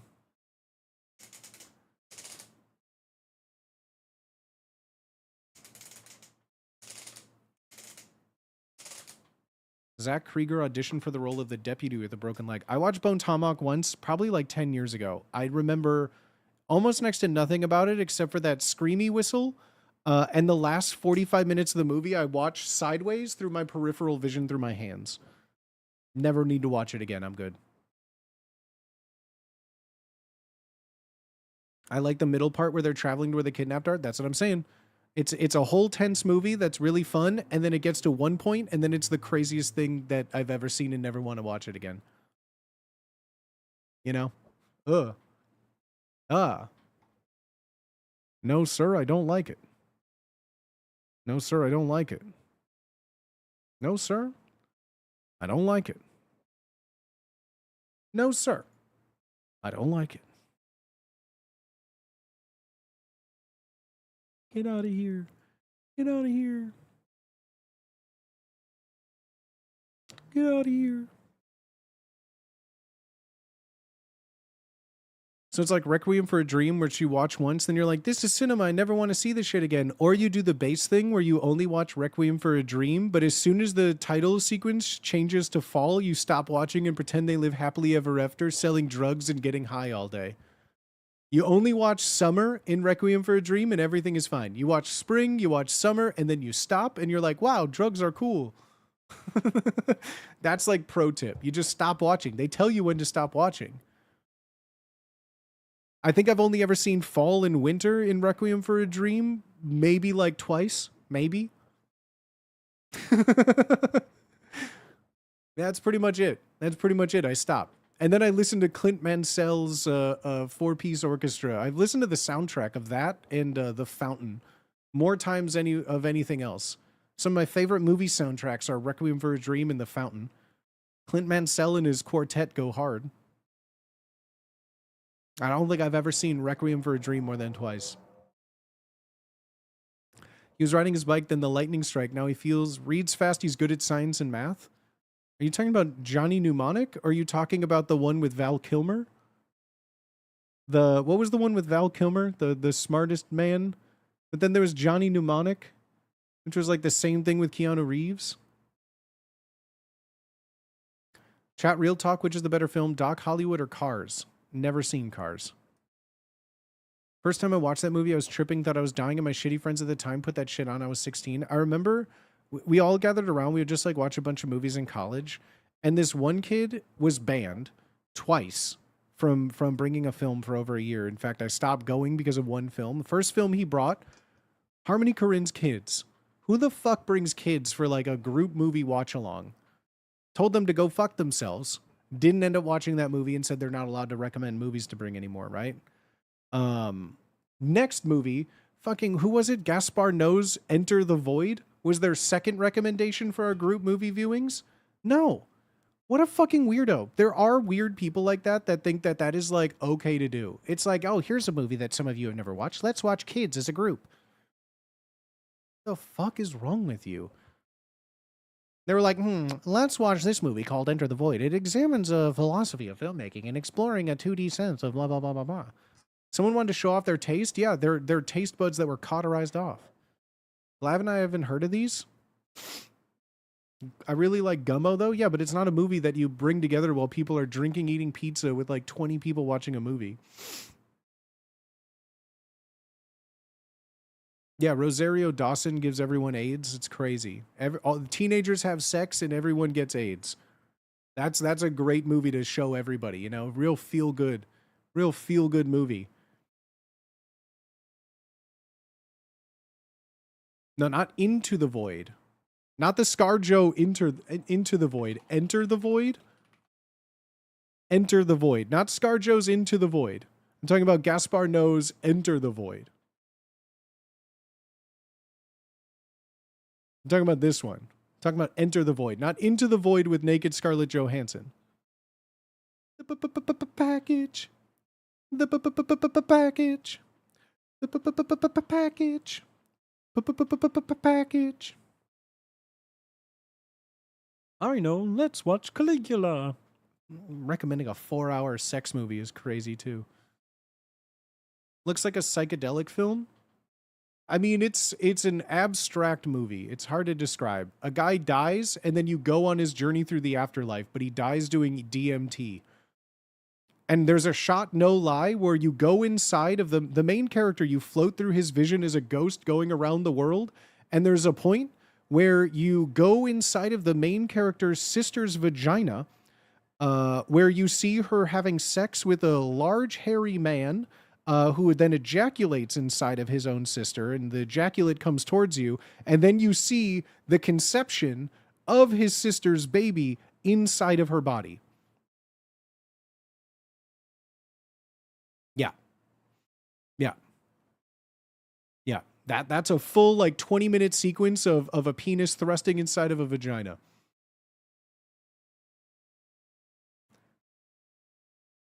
Imagine thinking bringing a weirdo film would impress women. Yeah. What's this movie called? It's Enter the Void. It's not a movie that you just watch with your friends. What the actual hell? Can we watch Trapped in the Closet again? Possibly, yeah. Possibly, yeah. Sounds like a Kojima plotline. No, it's a graphic, horrible movie that no one should ever recommend anyone else watch. What the riggedy scricket? Hello, Booty Man. Hello. Hello. Didn't he get reincarnated as his sister's baby? Maybe? It's been 20 years since I think I've seen it, but yeah, it was awful. I was like, I think like, yeah, it was my sophomore or junior year of college was the first time that someone had like put it on.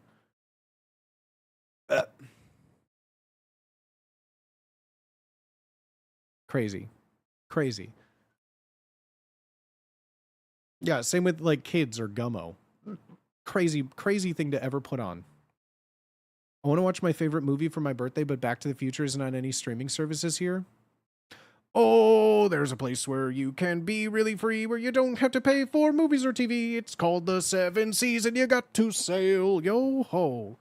So get to sailing and get to watching. Anything is free on the internet, so go, go, go and watch some free shit for free.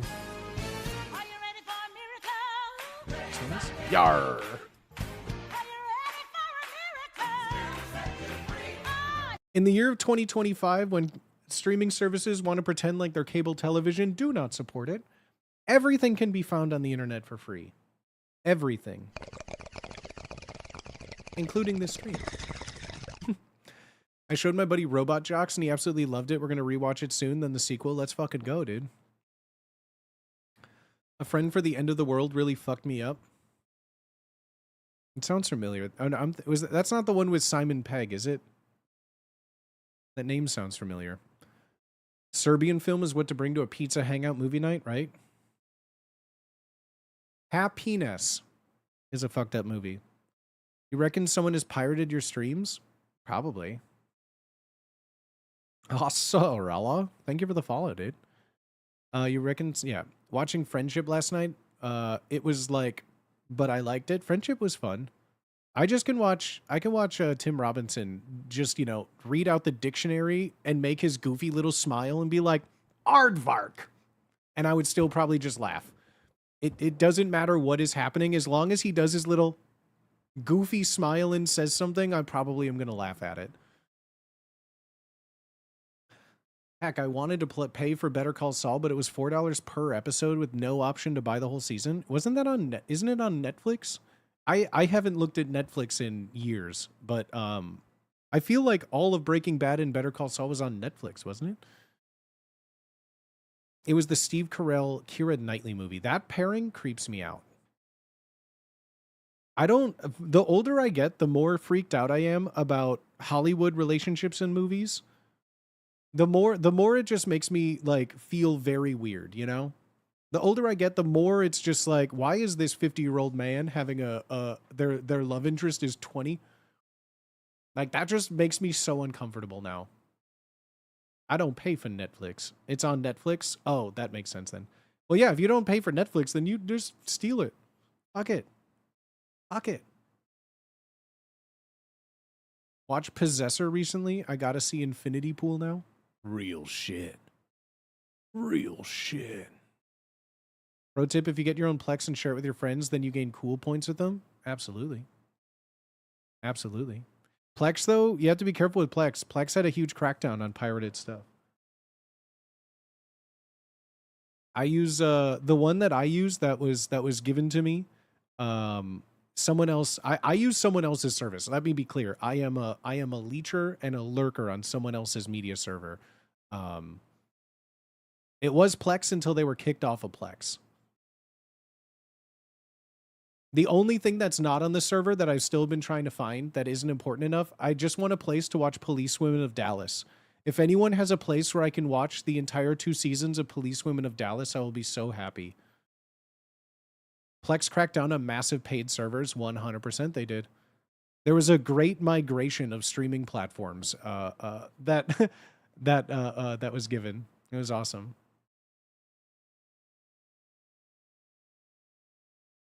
Bro, I tried finding that the other day. I've been trying to find the Police Women series, specifically Police Women of Dallas. The only 3 that I truly ever loved was Police Women of Dallas is my favorite. Sergeant Tracy Jones is one of my favorite people on reality TV. But then Police Women of Maricopa County also was really funny too. Police Women of Maricopa County, Broward County, and Dallas were like my 3 favorites.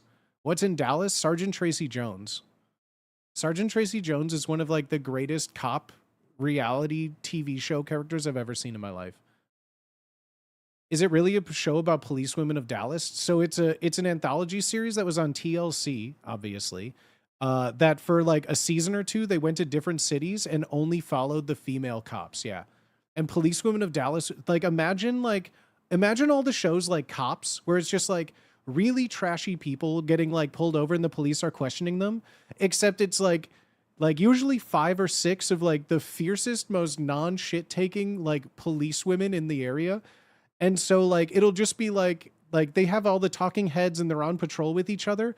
And it just like will go from one scene. It's just like, hi, I'm Detective Tracy. And like, I'm doing all these things. And like her hair's down. She's in a flannel with a Southern accent. Like today we're taking my daughter Jessica to her first basketball game. She's really nervous and having a great time. And then of course something just has to come up at work. And then it goes to her at work, tight ass ponytail pulled backwards, full gear. Like we're talking, these women are like, jacked, dude. They got shoulders bigger than my hips. They're just like jacked, and they're just like, stop right there, chasing dudes down and like tackling them and being like, you shouldn't have tried to run from me. Like, it's so fucking funny, dude. It is so funny. And like the amount of like people that they get on this, my favorite, I quote it so much. I quote it so much, and I just want to watch it to be justified and to show it to people.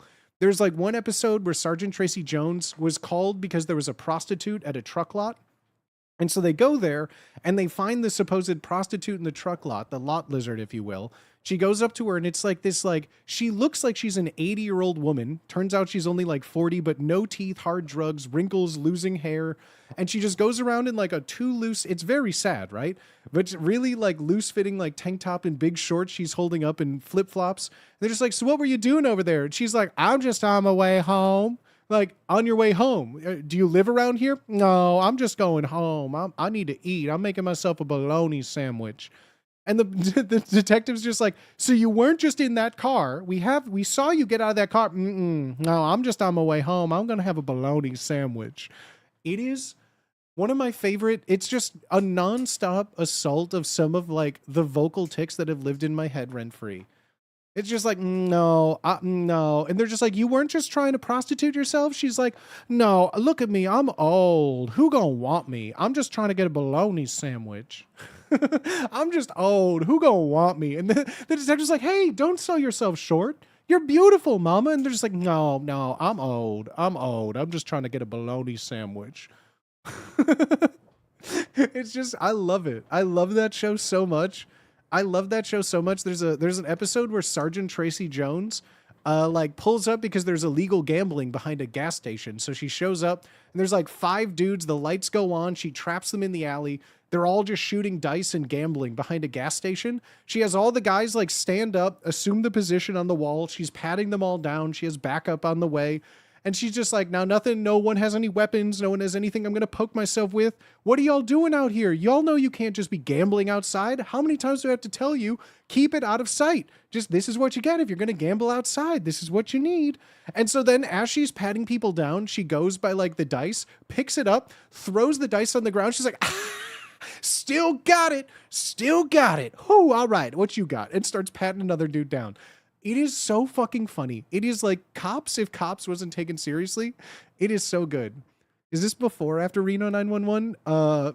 Concurrently or after? I don't know timelines.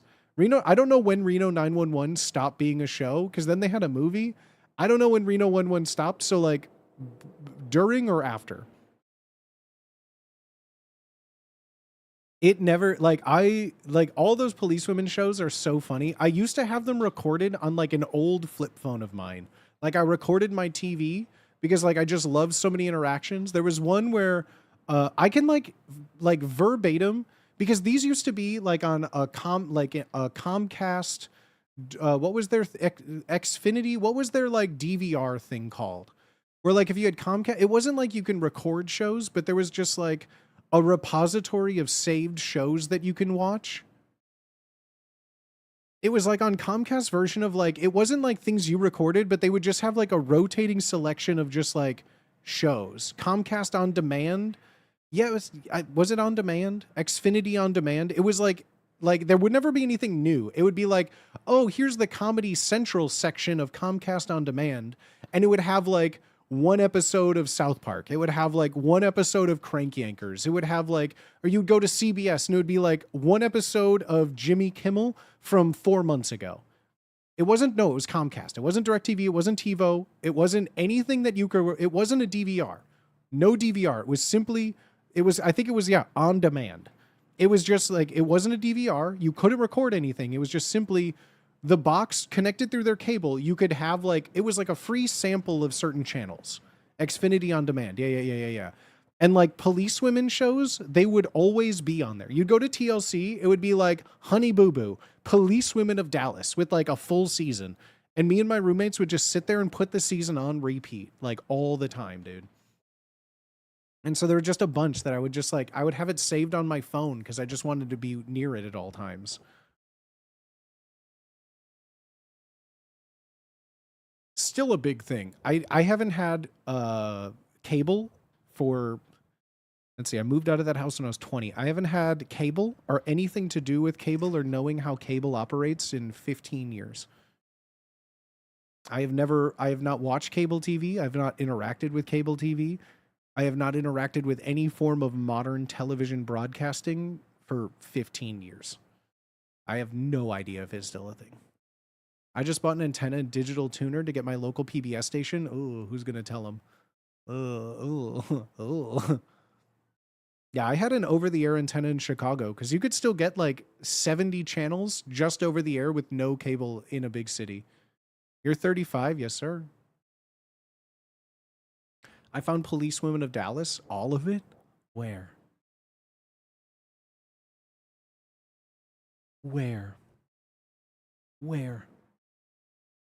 Only thing I miss from cable is Adult Swim. Adult Swim died.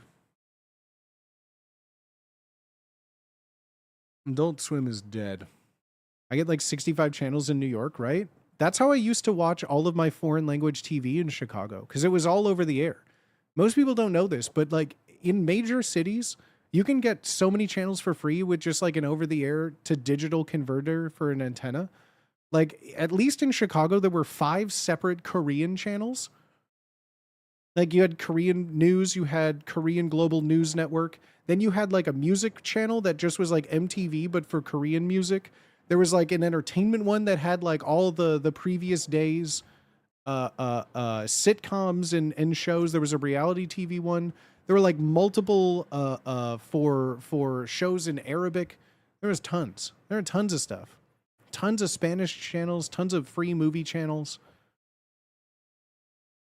Anytime I go to my parents' house and see them watching cable, I'm reminded with how many ads it had.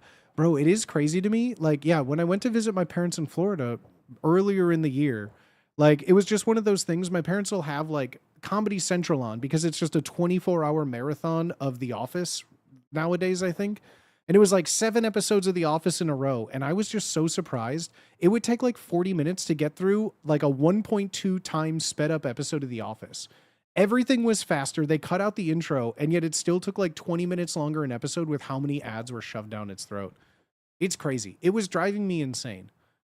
Anyone who willingly chooses to sit through an ad in 2025 is a crazy person. I was so happy to discover my ad blocker works on Tubi. Bro, Tubi is great. Tubi is where we watch like 99% of all movies on Booty Science Theater. In Australia, we had Foxtel, which was owned by Fox in America. I think that's our equivalent of cable. Cable is just any paid broadcasting service, really, nowadays. I'd watch the OG Dragon Ball on Telemundo with subtitles. That's fun. That sounds fun. Yeah, we had tons of... Telemundo was, like, huge. Telemundo was huge. What channel was it? I think it was, like, channel 14. Over the air.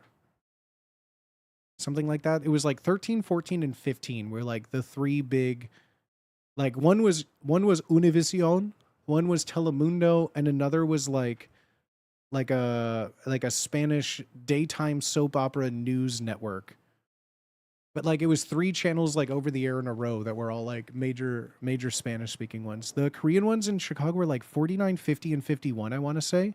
Then like 53 and 54. Like those 5 were all like my Korean broadcast network. That showed me like all of my favorite music shows from like high school and afterwards. Immortal Songs 2. Freevee is sick. I used to watch Unsolved Mysteries. That's the thing. Like free streaming stuff is everywhere now. Tubi's free? Yeah, dude. Everything on Tubi's free.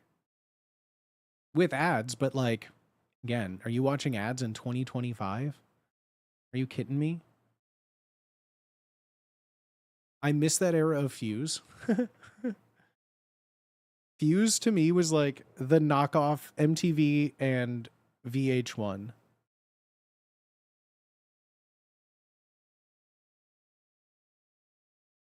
All the higher number channels changed with the switch to digital. Now there's sub channels like 4.2, 4.3. I feel like those only exist for like big broadcasting ones for me. Like whenever I go to like a hotel, I'm always so confused when it's like 2.1, 2.2, 2.3, and it's like CBS, CBS Sports, CBS HD.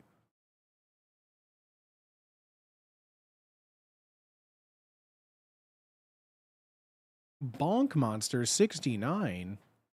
Thank you for the follow, homie. I found season 2, episode 1 of Policewomen on Daily Motion. I know, I found random episodes, but there's not like a place to watch them. I want to watch all of them, not on like Daily Motion recorded from a VHS from 2008. I Love the 80s on VH1 was sick. Yeah, but those shows were inherently like the ultimate death of like modern cable television. All of the I Loves then turned into like the surreal life when they ran out of decades. They were even doing I Love the 2000s on VH1 before the 2000s were over. Remember that? Remember when they went so far back in history, there was no longer television? They were like, they did I Love the 80s, I Love the 90s, I Love the 70s, I Love the 60s, I Love the 50s, I Love the 40s. Oh God, this is getting really ridiculous. We can't just keep having, you know, what was his name? The comedian named Ant. And we can't have like Michael Ian Black and Ant talk about like shows from the 40s because like no one cared. So then they were like, hey boss, what about I Love the 2000s? Boss looking at the calendar that says it's 2006. Fuck it. Fuck it.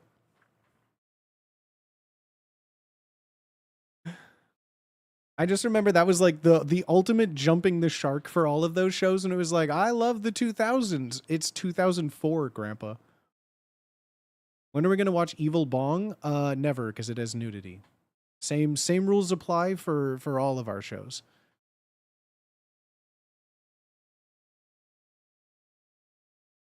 There's a very specific, very easy to digest rule format for the movies that we watched. For the movies that we watch on this stream. And it basically is no nudity, which takes out 99% of all horror movies ever made.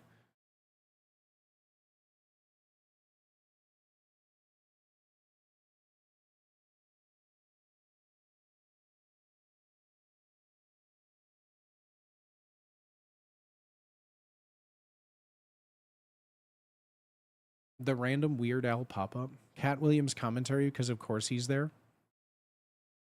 I don't remember Cat Williams being in any of the VH1 ones. It would always be like the surreal life like level of people. It was like Michael Ian Black. It was like Ant. It would be like Andy Dick.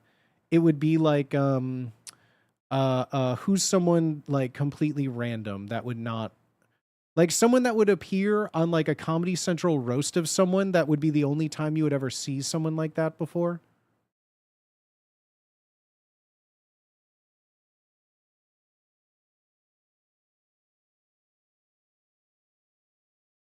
Tim Allen? No, Tim Allen was a certified celebrity in the 90s.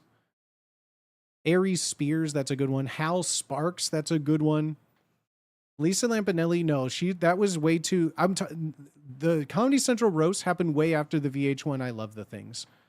The bald guy with the soul patch. Well, they did usually have, the what's his name? The drummer from Alien Ant Farm. Are we talking about the same guy? They would have like Dave Navarro sometimes be on like I Love the 90s. Dave Navarro and the one weird guy from Alien Ant Farm would also be on there. No, Lisa Lampanelli was never on the I Love shows.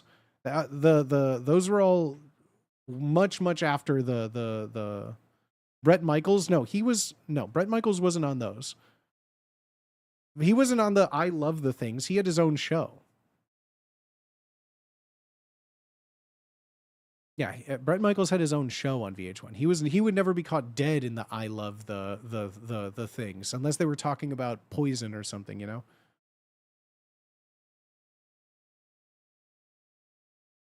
He was in the 80s one? Yeah, because he's talking about his own music. But like Bret Michaels wasn't in all of the same people were in all of the same decades. Kevin James was not in that. I don't think you guys even were alive for these.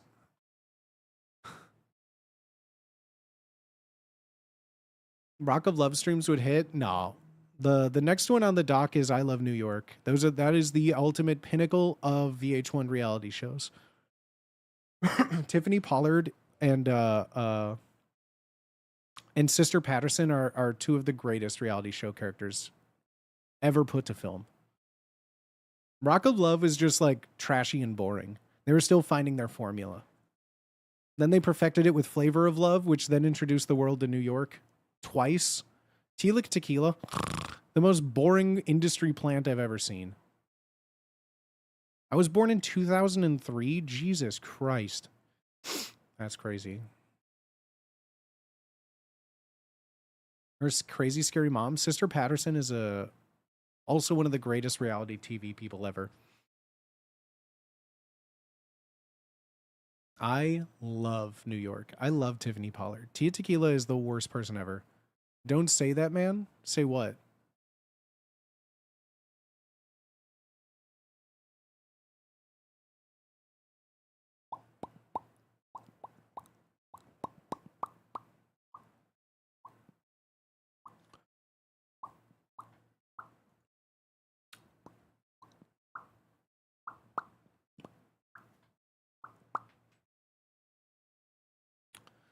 Fuck, I'm old. Fuck, I'm old. What?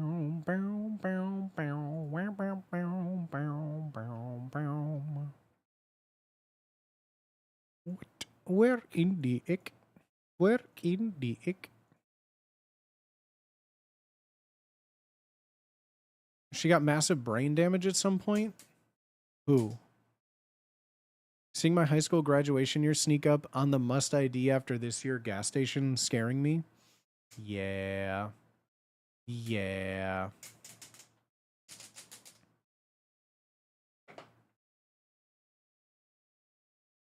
Yeah, that's always been weird to me. That's still too weird for me. I'm 31. I'm 31. Oh no.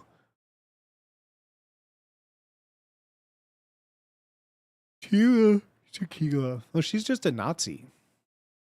She outed herself as a fucking Nazi. We just hired someone on our team who wasn't alive for 9/11, and that's weird. Yeah, that's crazy to me. That's crazy to me. She's a Nazi? Yeah, that's what happened to Tila Tequila. She's a bona fide, certified, dresses up like Hitler and a Nazi in a Nazi uniform, Sieg Heiling in front of a swastika Nazi. Fuck Tila Tequila. She's a literal Nazi. She's a literal Nazi. Not the you can't call everyone you don't like a Nazi. No, she made it very clear that she is a Nazi and she is an absolute piece of shit. The Hispanic lady, is she Hispanic? I thought she was Asian. She's like a Holocaust denier. Worse, she's a Nazi. Like an outed Nazi. That's why she was canceled. There's photos of it. It's not made up. Just type in Tila Tequila Nazi and there you could pick any number of them. This is years old. The fall off has been tremendous. Oh my God, it's real? Yeah. I don't lie.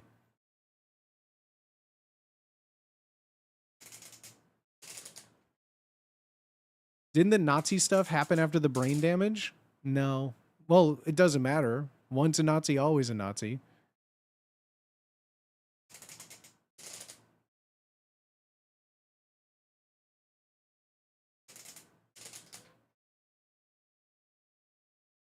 And it's not like, oh, I got brain damage. Oh, suddenly all these Nazi things are no, hell no. Hell no. Was she trolling? My brother in Christ, there's no such thing as trolling. Okay? To dress up in Nazi regalia, Sieg Heil, take photos, post them on the internet saying Heil Hitler, you are a Nazi and a piece of shit and you deserve every negative thing to happen to you, physically and mentally. The only good Nazi is a dead Nazi. You know, go out and punch a Nazi in the face. Go and do it right now. No one cares. Fuck Nazis. It doesn't matter. It doesn't matter if she's trolling. That's being a Nazi. That's what that's called. She straight up attended a white nationalist convention. Yeah, she's a fucking Nazi. It's not up for debate. You don't get to troll as like, oh, ha ha ha, look at me. I'm a Nazi. Just kidding. I was only kidding. Har har har, where's my Szechuan sauce? Ha ha ha. Oh, don't worry. I'm not really retarded. I was only acting like it. Like, that excuse doesn't work. That excuse isn't real. Like, you can't just be like, ha ha ha, you mere fools. I was merely pretending to be a Nazi. Like, no. No. No. Fuck that. Fuck Nazis. Fuck her. Fuck anyone who supports it. Fuck anyone who defends it. Your first thought shouldn't even be, oh, well, maybe she was trolling. It should be, fuck her. Sorry, I didn't mean W. She W. Horrible typo. A horrible type. Yeah. Fuck her then. Exactly. Exactly. We should read Punching Nazis and Other Good Ideas for Booty's Book Club. Yeah, go for it. Same with people pretending to be victims of Stalinism. Great Force, thank you for the follow. I assume that you followed because you also hate Nazis as much as I do.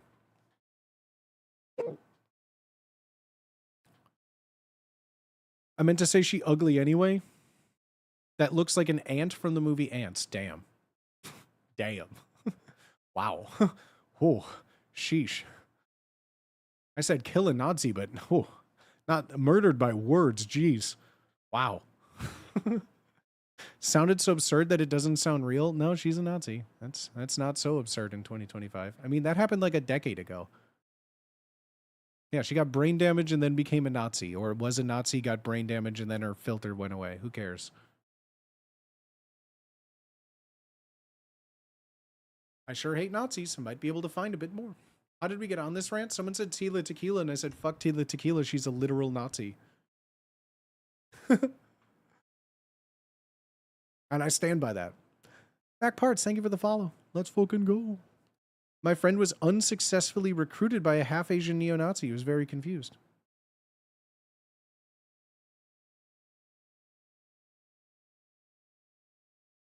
I saw a picture of this tequila girl. Her eyes were so far apart, they in 2 different time zones. Sure. I found Police Woman of Dallas both seasons, but it's in 360p, right? Right? You hate to see it. You hate to. Sergeant Tracy Jones would body a fucking Nazi for fun. God, I miss Sergeant Tracy Jones. So do y'all see how bad the Yankees are right now? No. I didn't. I haven't kept up with baseball in a long time. Gasp! It's Bootyswagga. Hello. How old is the show? Policewoman of Dallas? Probably like 2009, 2010, like 15 years ago, probably, somewhere around there. I watched it in college, so old.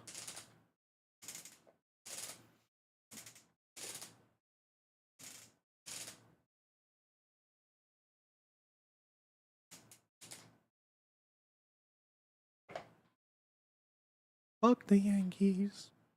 Baseball still exists. It's hard to say fuck the Yankees when they're just not good, you know? It's easy to hate on a team when they're bad. Or when they're... It's easy to hate on a team when they're good, but when they're bad, it's like... It's not fun, guys, you know?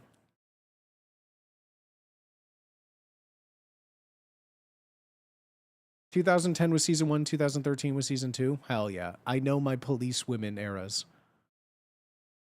I've been enjoying the Dallas Cowboys documentary on Netflix, but it reminded me how much Jerry Jones sucks. I think that is one of my favorite things with the new season of King of the Hill is their hatred for Jerry Jones. Their love for the Cowboys, but their hatred for Jerry Jones.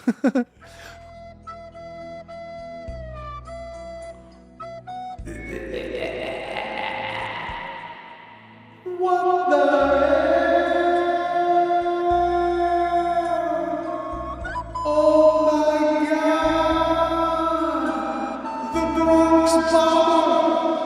Bomber!